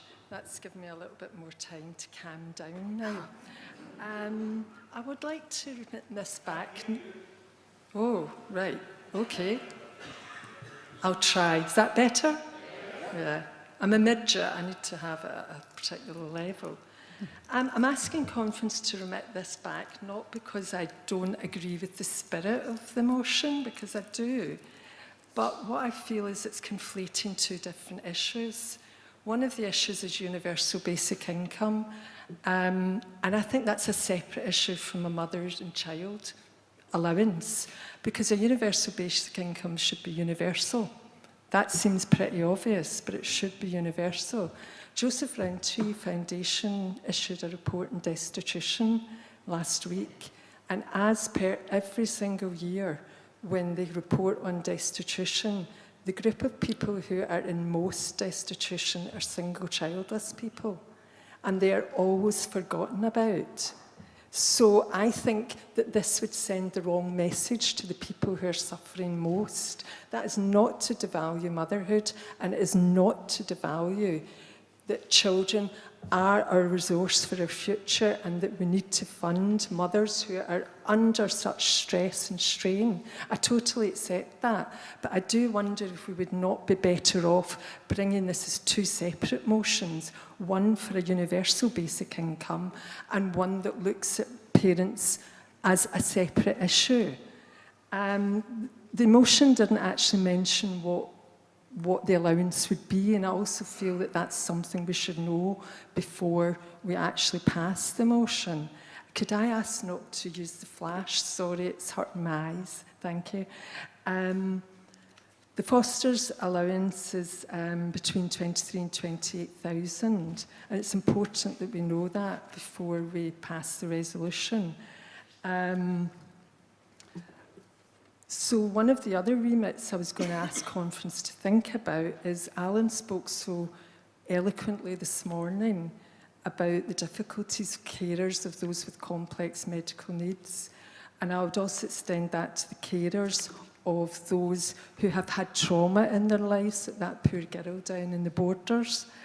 And I wonder if, as part of the remit back, we should look to bring in this, I'll call it a carer's allowance, because carer's allowance, actual carer allowance, is buttons at the moment. And I think it should be brought up to the level of foster carers allowance. And I wonder if we could remit this motion back to leave the universal basic income as something that should be universal, and to look at ways to support those who are looking after children with very complex medical or psychosocial needs. I totally support the spirit of the motion. I'm a woman myself, but I just feel it needs a little bit more thought on it, and I realise it's not going to go down well because you all loved what they say, but I did feel it had to be said, and I felt it had to be said by a woman, because I think some men don't want to speak in this subject.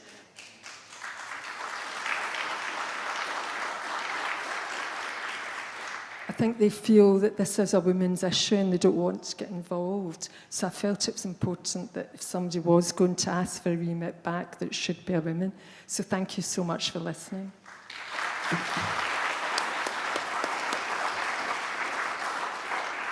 Thank you very much indeed. And I call Anne Hall, who will speak in favour of the motion. And there are no further cards, so I'll be offering the proposer of the motion a right to respond. Thank you very much indeed. Welcome, Anne Hall. Thank you. Good morning, is it still?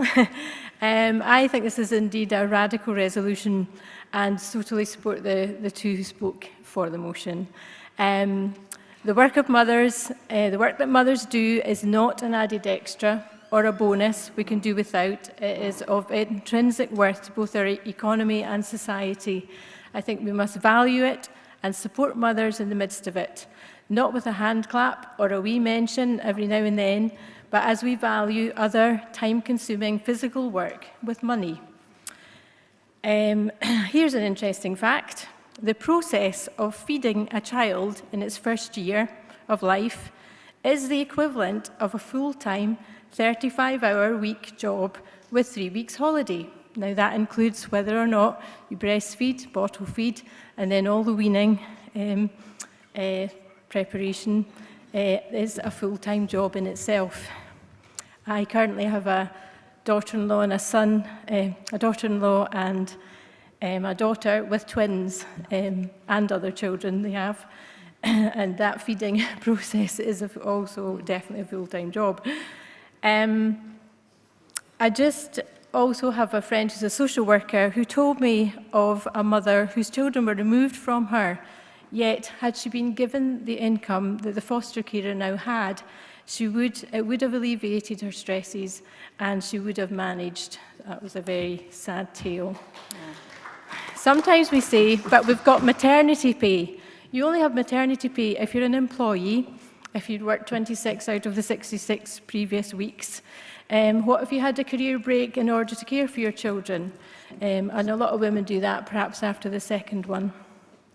So I think the deliberate decision in the 1950s to not include household services in GDP, that is all care work in the home, cooking, cleaning, childcare, elderly care, even though acknowledging at that time its economic value, has rendered all of that work, including mothering, a costless resource to exploit. And this failure is perhaps the greatest gender gap of all. Let's today, I say, add value to the work of a mother. Let's remove some of that exploitation and provide real choice. Please support the resolution. Thank you, Anne. I now invite Denise Somerville to sum up.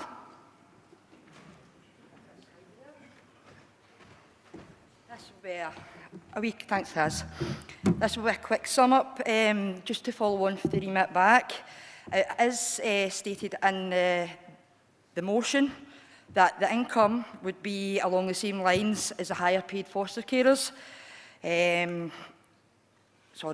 income would be along the same lines as the highest paid foster carers, would be enough to enable all those in the most difficult circumstances to make an informed choice, but should not deter those mothers already in paid employment who have the resource to continue if they wish. I hope that helps. And just another wee fact that I was actually going to say, just to continue on for the last speaker there who was supporting the motion. If stay-at-home mums earned an annual salary, all the jobs that they perform on a daily basis would equate to a whooping £147,061.27. 20 grand short of the Prime Minister. So that just shows you how important their jobs actually are. So thank you very much. Thank you very much indeed, Denise.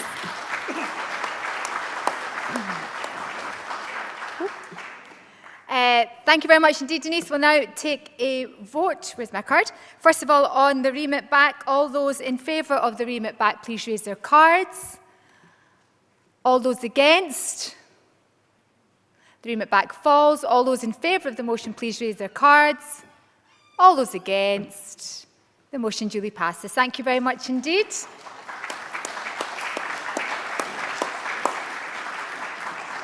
We now move to the next motion on the agenda, motion number 17, entitled Support the Fans to Support Our Future, to be proposed by Hector MacLeod and seconded by the Tartan Army General Moira Brown. And we have a remit back from Morgan Davies, and I have to read out his expertise on this motion, which he details as absolutely none. Absolutely love it, Morgan. You shall be heard. Right, first of all, Hector to propose, to be followed by the wonderful Moira Brown. Hector, welcome back.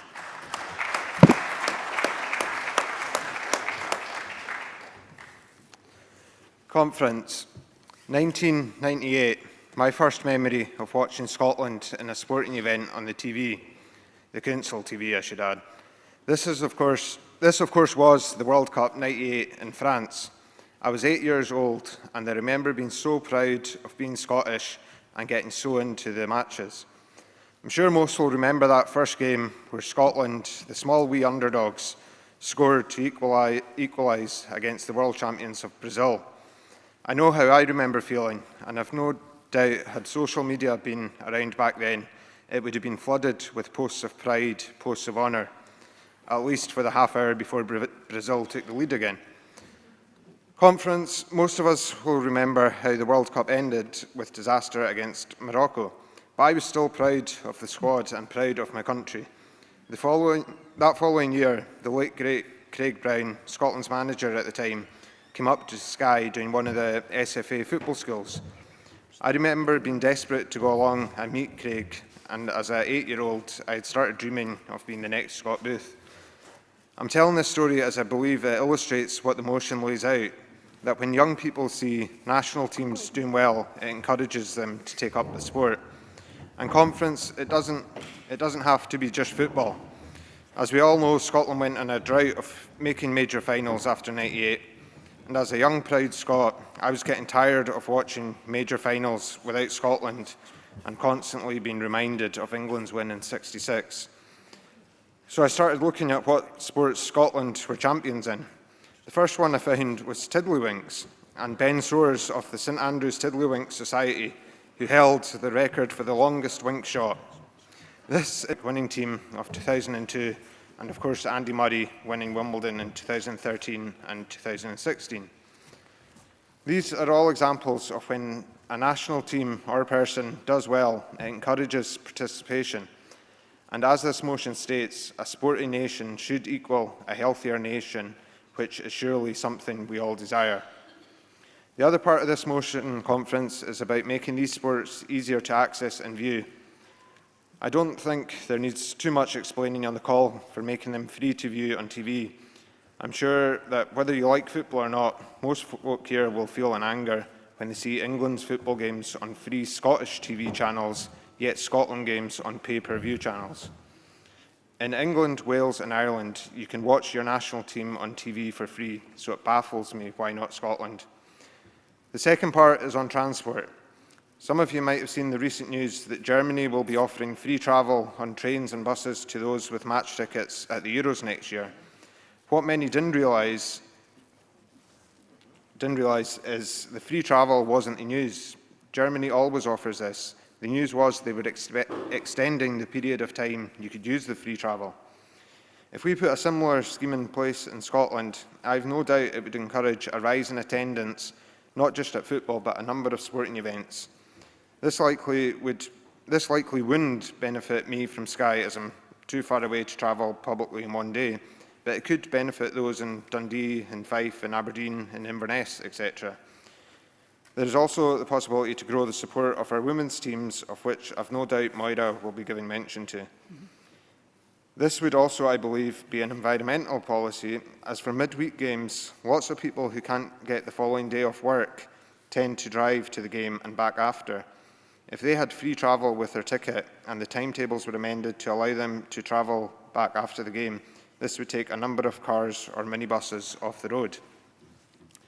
Conference, sport is a beautiful thing. Yes, it's got certain flaws when we talk club sports, but national sport can bring a country together and fill it with pride and honour.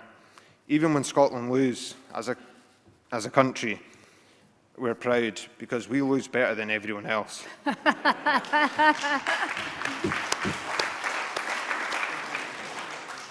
But on the amount of support the team had from people who didn't normally talk about football, let alone watch it.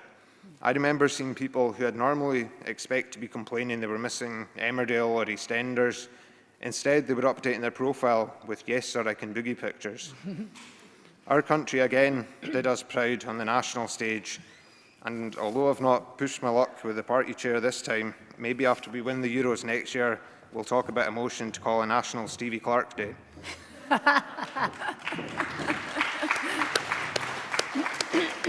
Conference, let's get behind our country in all sports, let's support the fans, and let's work towards a healthier nation. Please support the motion.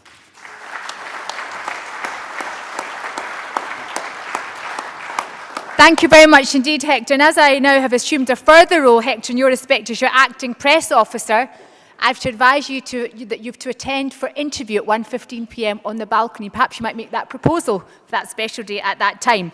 Can I also ask Conference to join me in welcoming our guest speaker to the stage, Gordon Martin, from whom we'll hear in a few minutes' time.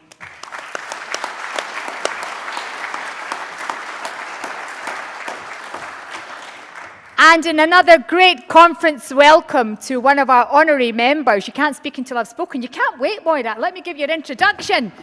Please welcome Tartan Army General Extraordinaire Moira Brown.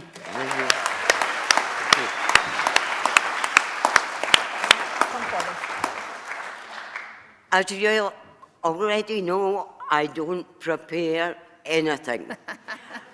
This is off the cuff. I warmly second everything that Hector said. I've got just a couple of things to add, and that is, I know compared with some of the motions or resolutions earlier today, it doesn't seem quite as serious. But there is a serious part to this if we, or no, when we become the nation again, that we should be viewed absolutely as welcoming. And in actual fact, I will digress a bit and go around the houses. I'm just back at midnight from Holland supporting the women's team. For you. And speaking to half a dozen young Dutch guys in kilts. Proud of you, Moira, proud of you. Now, that's the kind of atmosphere that we want to create in this new Scotland. Once we've torn apart things like our National Health Service, every service you look at needs rehashing and rethinking. Bottom up, we will not just reach for the moon. We'll reach for the stars, and we'll reach for everything here in this great country. And recreating atmosphere and speaking to locals when you go to all those countries, and I've been to 50 of them, some of them, you know, on several occasions. I'm off to Tbilisi for the 3rd time next week, and you speak to them, and people want this. They want to feel that warmth that is created by Scots going there, because believe you me, they will come and visit it, and we will reap financial benefits from it. Maybe a wee bit long in coming, longer than we want, but this atmosphere of being welcome as we are, sometimes it's embarrassing to think that we don't do enough at the moment. And I would also like to, secondly, mention the women's team. The SFA are well-known dinosaurs. They are improving. And I know that I need to come into this century. I haven't quite made it yet, but I'm working on it every day. But they certainly need to move forward in the appreciation of women's football also. So this is something, we've got an association called ATTAC, the Association of Tartan Army Clubs.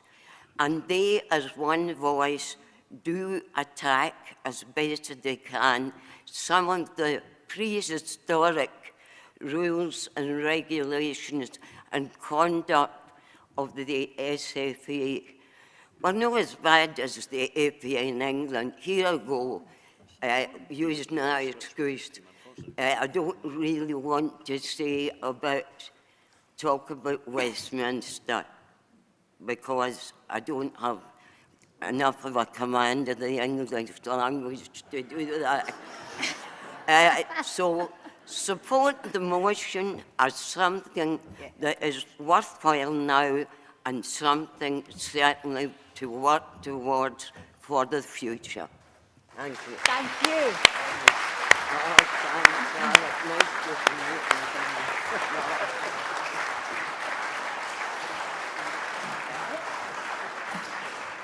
Thank you, Maura. Given that some of the speakers' cards have been quite interesting, I must read out Maura's one, because when it says, do you have any expertise on this motion, she drew a smiley face and wrote, lol. Brilliant. And I'm sure the Dutchmen, the 6 of them, which you've advised us of, Maura, were as enamoured with you as John McGinn was when he presented you with your shirt. What an absolute heroine Maura Brown is. Yes, indeed. Worthy of a clap. Now, Morgan Davies is in the unenviable position of having to remit this motion back, but for the sake of enjoyment, given his experience is absolutely none on his card, can I have a seconder from the floor, because I'm up for some fun. Seconder, thank you. Plenty of seconders. Did I take remit back? Oh, you spoke against. Sorry, speak against the motion. Even braver. Yes. Valley of Death. Yes. Oh, it's a ringing endorsement from the party leader. Yes. No, you don't need a second for the vote against, do you? No, we don't. Thank you very much, but no, not required. I mean, I probably need the support, but, you know, I rather feel that I'm speaking against everybody in the room. How long do I get before 3 I die? minutes. And your clock's already started. 3 minutes, right. Yeah, I'm just going to focus on what actions they call for. But I'm just going to preface that by saying that the reality is that sport is a big business. We see how much money is available in sport, and some of what's suggested here is in fact an attempt to subsidise big businesses who make large profits. I know we're talking about Scotland, but some sport in Scotland does make money, and most of it comes down to commercial considerations. And it seems to me that some of this is suggesting that the public purse should be used to subsidise these companies. We look at the price of footballers and how much they're sold for, even in Scotland, at prices that are unbelievable. I mean, if you go down to the Premier League in England, it's just staggering. And if you look at the Saudi Arabia League, you just give up. So the first thing, free bus and train travel throughout Scotland when purchased a game event ticket. What that doesn't explain is who pays for it. There's a cost to that. Are we subsidising sporting events from the public purse? And should we be? Should we be using our limited resources when we have detailed the health crisis we are in, the housing crisis we are in, the poverty crisis we're in, the energy crisis? Should we be prioritising free travel to get people to events? Should we be paying for people to get to Murrayfield to watch the rugby? And when it comes to free bus travel, if you're under 23 or over 60, you already get free travel. And as I'm no longer under 23, or even under 60, I don't have to worry about the fact that those between 23 and 60 pay. And again, timetables to be adjusted for last train and buses. That's eminently sensible.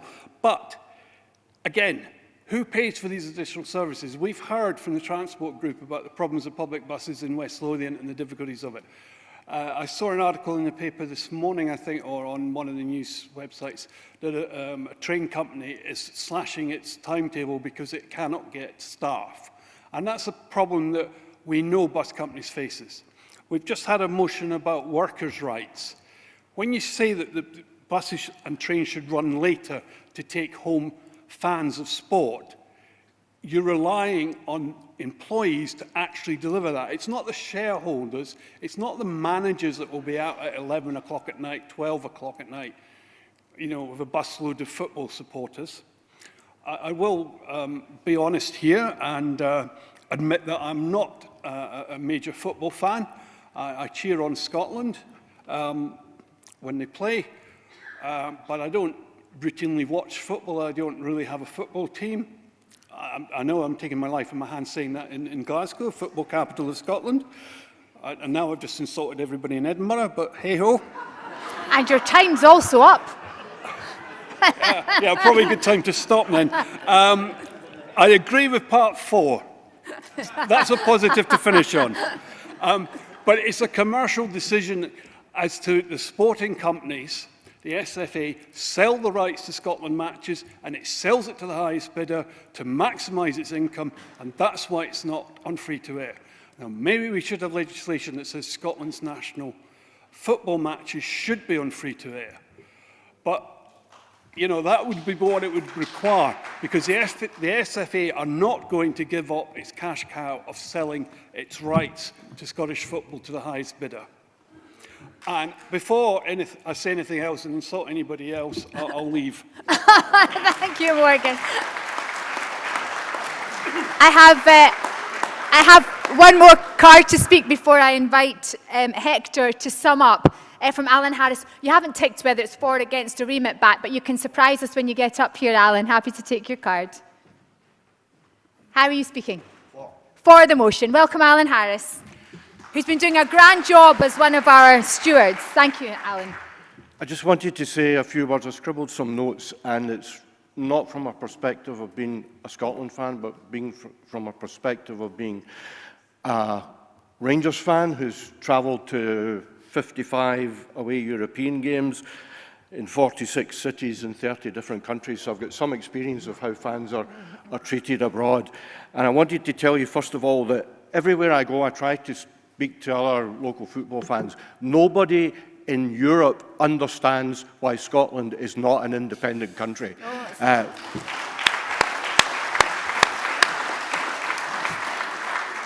on a couple of the points in the motion, almost without exception in European football grounds, when you go to the match, as was said in Germany. Yes, your ticket includes transport, but almost without exception in Europe, the local authorities lay on transport to and from matches. Invariably, it's right outside the stadia, waiting to take you back into the city or wherever you want to go.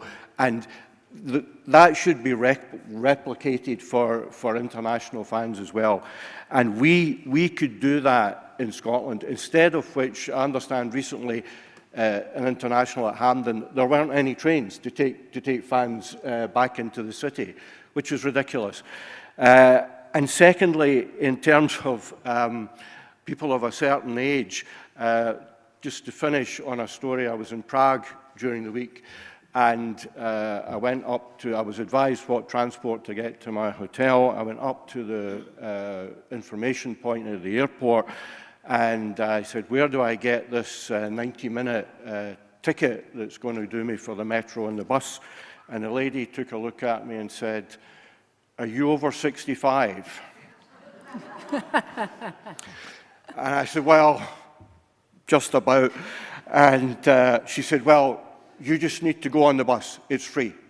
If anybody asks you, show them your passport. Now, obviously, we have our concession cards here, but why don't we extend it to all fans visiting this country in the same way as other countries do?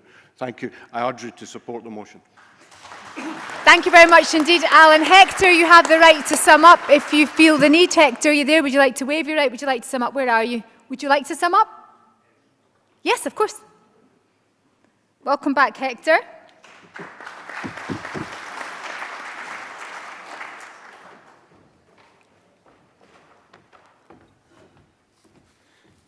Conference, when I wrote this motion, I did have in my mind what some of the points Morgan was saying.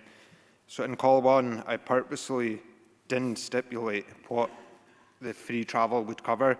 As I mentioned in my speech, I know it's not going to cover me coming from Skye.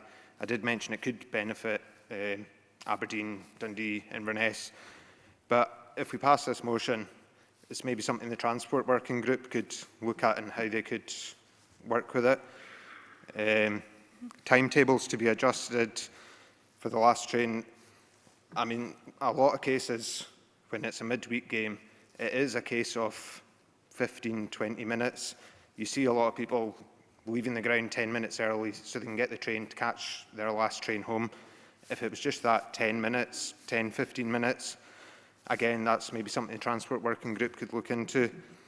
And making the games free to air on TV. I don't know the full details on how the TV rights are stipulated, but I believe UEFA set a fee which then the Scottish Government do have an involvement in. So I think this call could be to make a stipulation that has to be on free-to-air TV, and the Government could push that.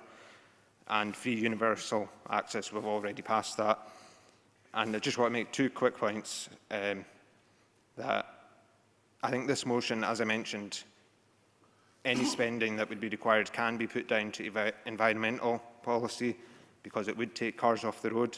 And I think there's also an aspect of health in it, because watching sports has been proven to improve health, which in turn would help the NHS, maybe just a small amount, but I think it needs every help it can get. So, Conference, I ask you to support the motion. Thank you. Thank you very much indeed. Hector will now move straight to the vote. This is motion number 17, support the fans to support our future. All those in favour of the motion, please raise your cards. All those against? The motion passes overwhelmingly. Thank you very much indeed. We now move to the final motion on the agenda before we hear the eagerly awaited Fraternal address. This is motion number 18, supporting the Scots language. I have two cards in, so I'll hear from Charlie Abel, who will propose the motion to be seconded by Gavin Bain.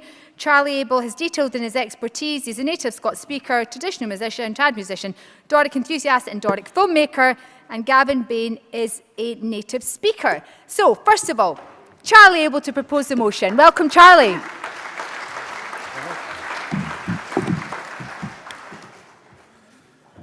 If I'd like. So I remember seeing Eva Comrie up here, and she gave me a tip to take a book up here to make it look like you can what you're speaking about, so I've got a nice big book here. Well, language is important. Our own mother language is even more important. It's more than just the words, it's your identity. It adds colour to any sentence. As a friend once told me, it's the music of our souls. It's subconscious, it's subliminal, and it cuts deep, right to the core of our hearts and our minds in an instant.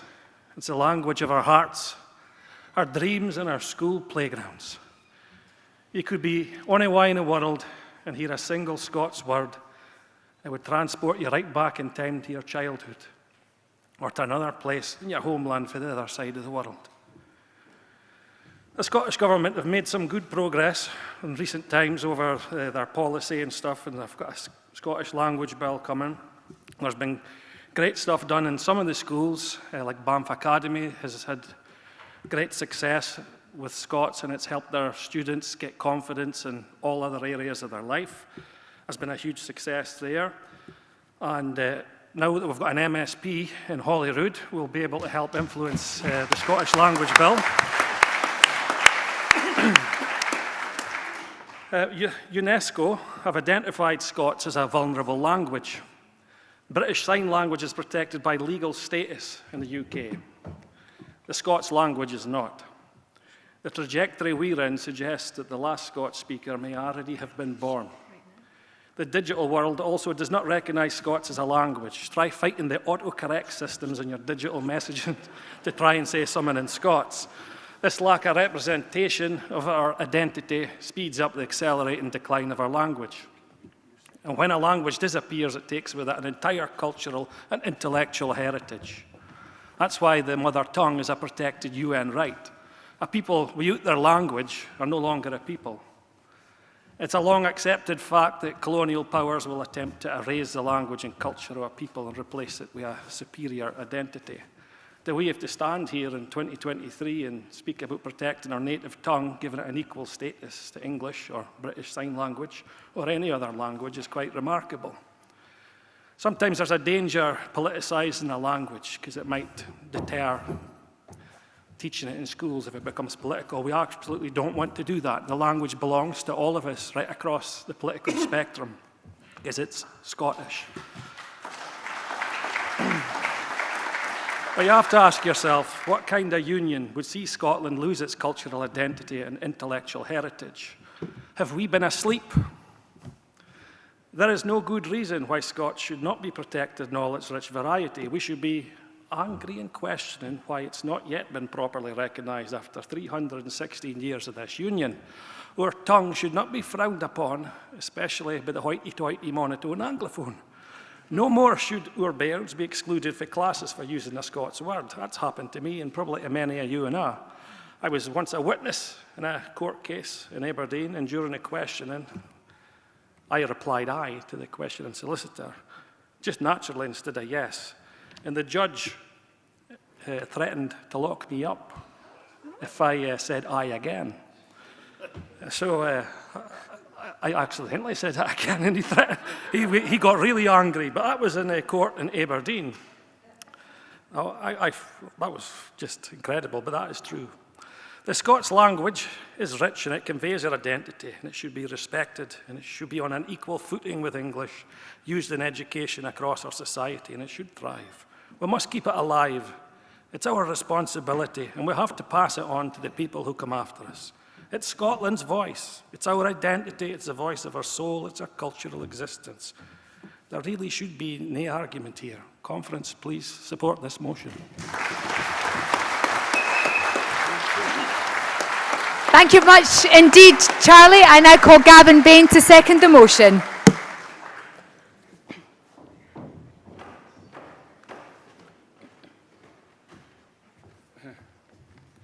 Conference. I was introduced as a native speaker. That would be in Doric, but I'm not going to turn this into a comprehension test of Doric, so it's for dinner fash.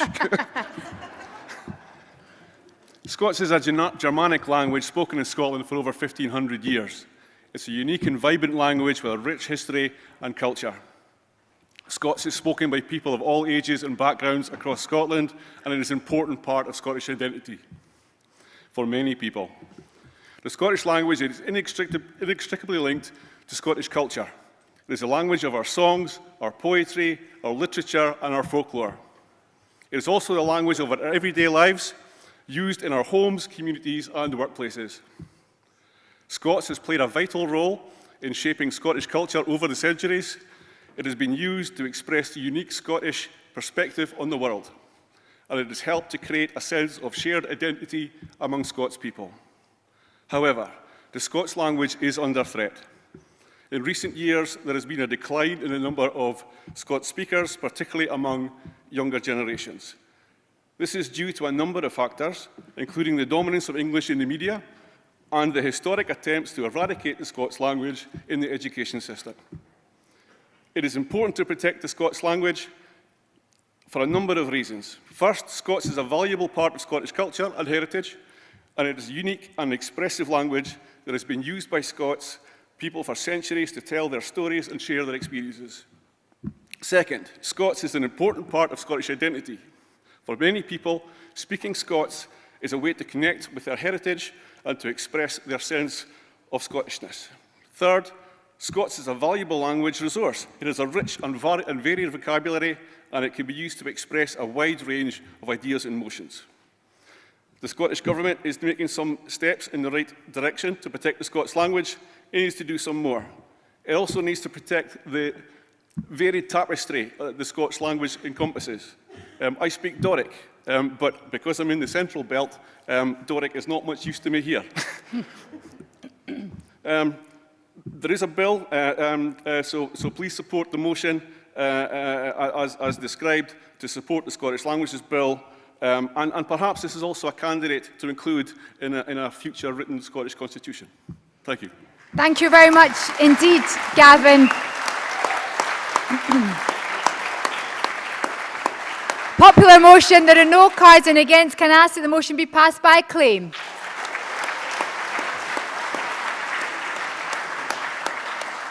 And now it gives me great pleasure to invite Kenny McCaskill, MP, to introduce the Fraternal address. Kenny.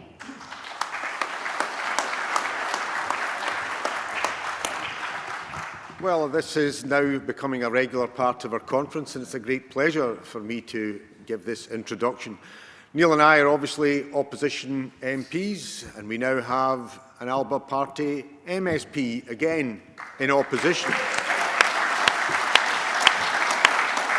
But what has become abundantly clear over the last year or more is that the real opposition to what's happening in Britain and in Scotland isn't in Parliament, it's outside Parliament. It's in the streets with those who demonstrate, and in particular it's in the workplace where trade unions are to the fore, where Mick Lynch and others are speaking out.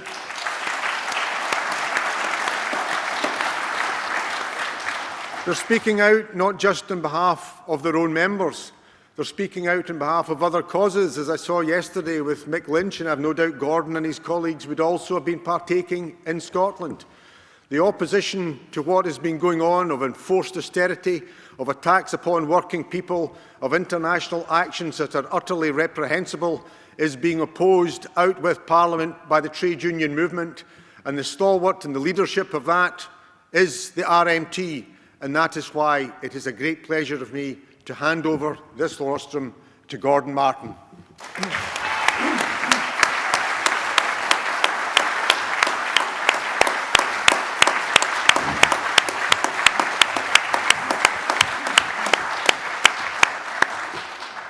Well, good afternoon, conference.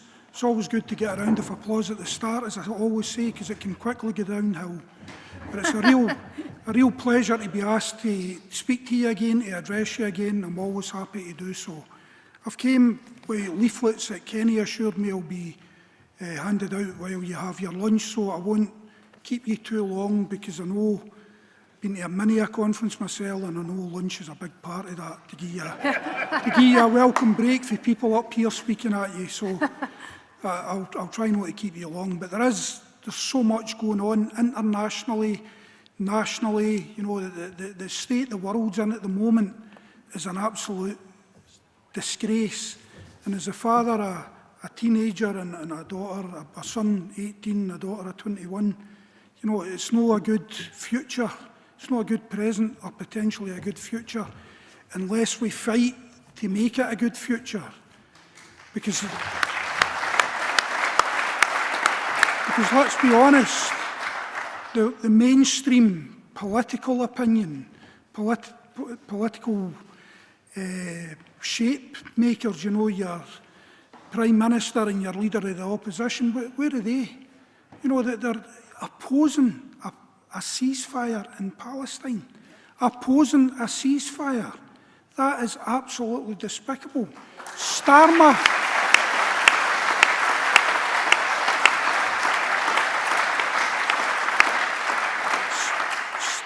in my view, has even went further in a worse way than the Prime Minister by saying it's fine, it's all right to cut off water, telecommunications and all sorts of other aid to Palestine.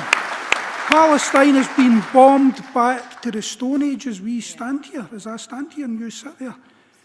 And the world is watching. Now what Hamas done, nobody can support that, of course not. But this is way beyond any sort of retaliation. This is really getting to the desperate stage where kids in particular are being wiped out and the world must do something. The world must stand up. The people are standing up.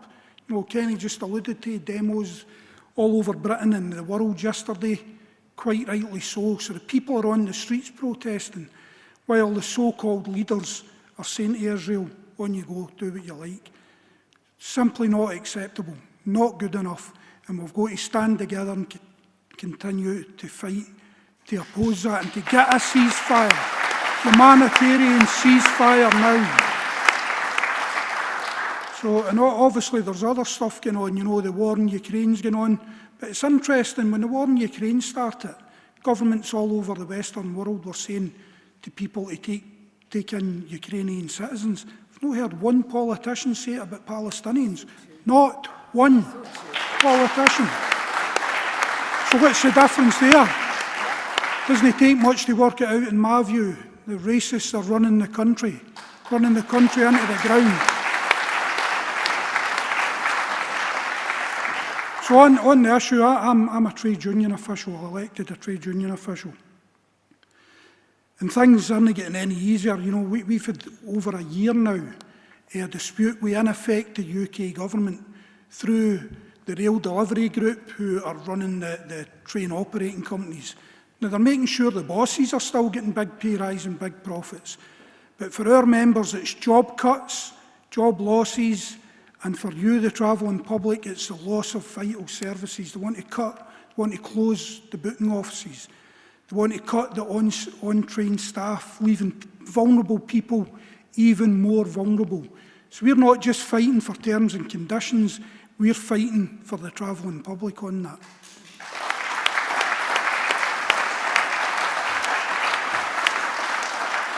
Now, with anti-union laws for the Westminster government, the Tories, you know, it's harder and harder to defend your conditions, it's harder and harder to take strike action.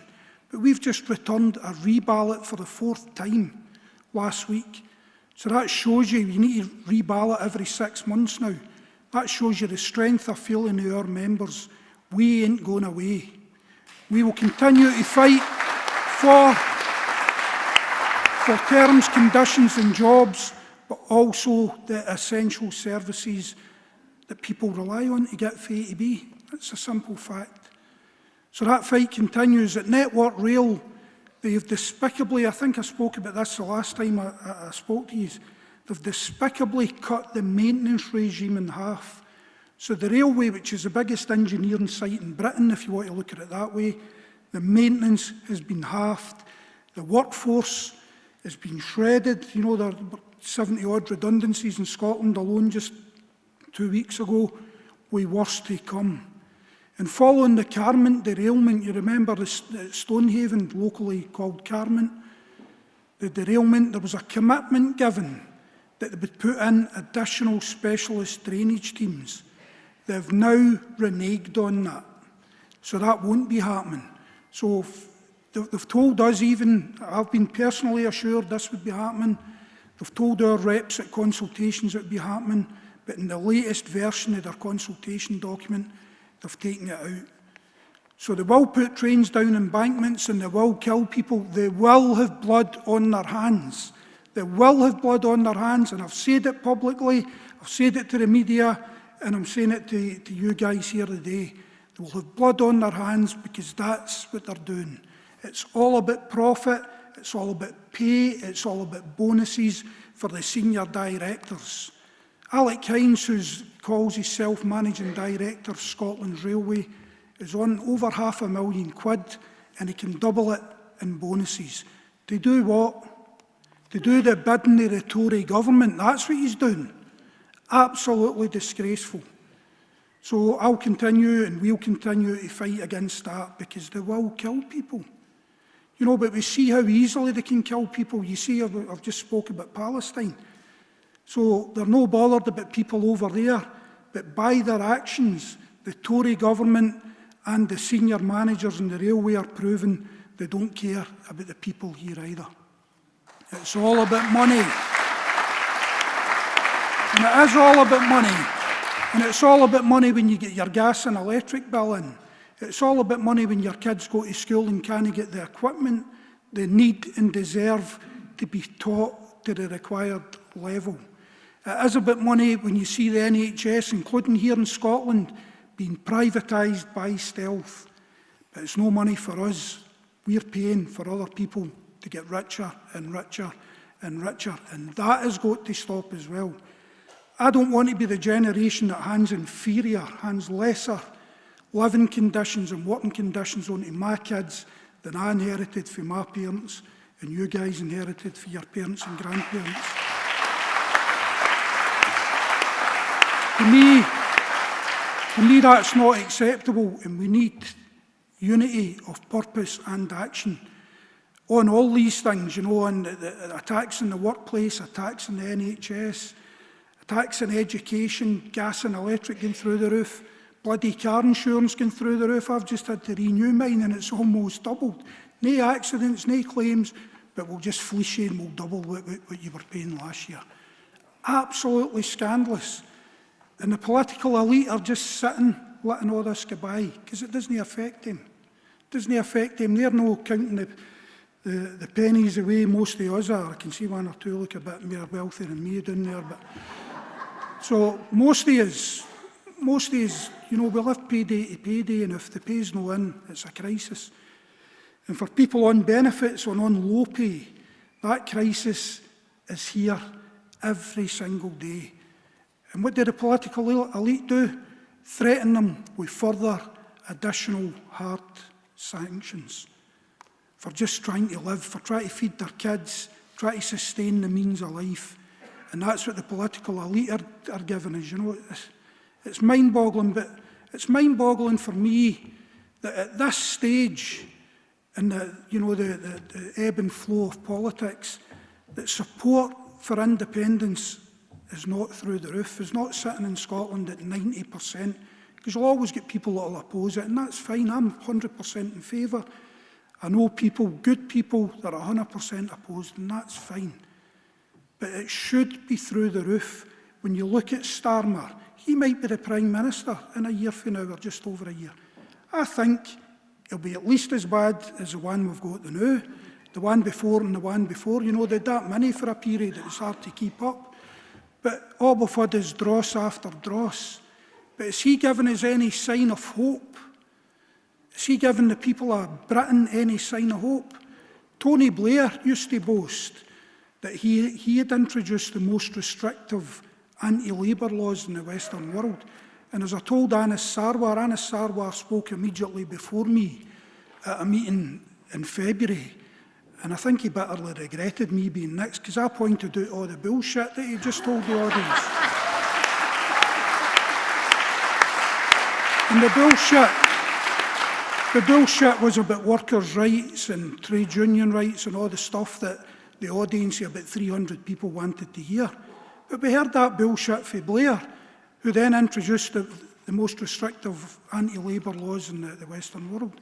And Starmer, in my view, is to the right of Blair. So the future under Starmer ain't rosy and ain't golden. It's going to be more austerity, more attacks on working people's conditions, benefits, etc., etc. So for me, we're fortunate. We should have a way out. We should have the people clamouring for independence. And why is that not happening? I know the polls are saying it's still about 50-50. It should be 90-10. And why is it not? Why is it not? So I'm here now, I may as well tell you my view in life. It is not there because the SNP, the main party of independence, whether you guys like it or not, they're the biggest, the main party. They've been timid and managerial, and they're bullshitting the people. The leadership,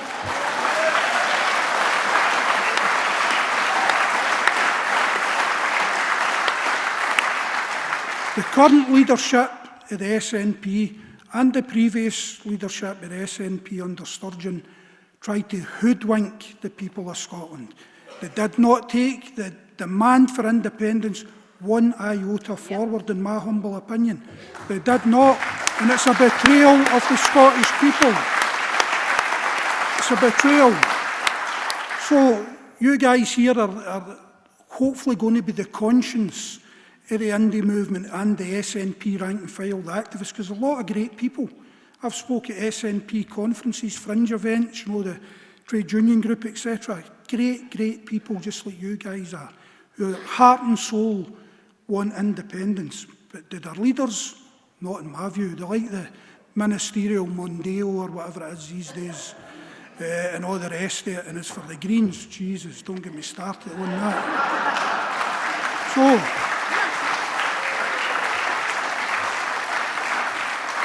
there I broke my first promise. I said I wouldn't keep you long because lunch was coming up, so I'll finish on this. Keep doing what you're doing. Keep pushing. Westminster, I mean, the support I've had and RMTs had, no doubt other unions, Kenny and Neil and others, has been fantastic on picket lines, at demonstrations that I've organised up here. Fantastic, and I know that will continue. But you need to keep pushing and be the conscience of the independence movement in Scotland, because unfortunately Humza Yousaf and his cabinet ain't going to do it. So it's up to you guys, in conjunction and supporting the rank and file of the SNP, because we need out more than ever, in my view.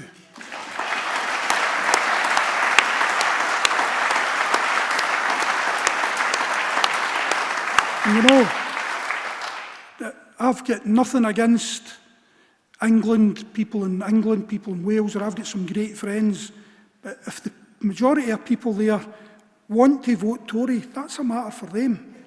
Whether it be red Tory or blue Tory, if they want, that's a matter for them. But that doesn't answer the problems we've got in Scotland. And we've got an option to vote for something better, something different. So let's push, be the conscience, try and keep united, try and keep unity with other parts of the independence movement, because all trade union adage, unity is strength, I know is 100% true. So if the independence movement isn't united at the next election or any subsequent elections, we lose, and losing isn't an option. So keep up the good work. Unity is strength, solidarity forever.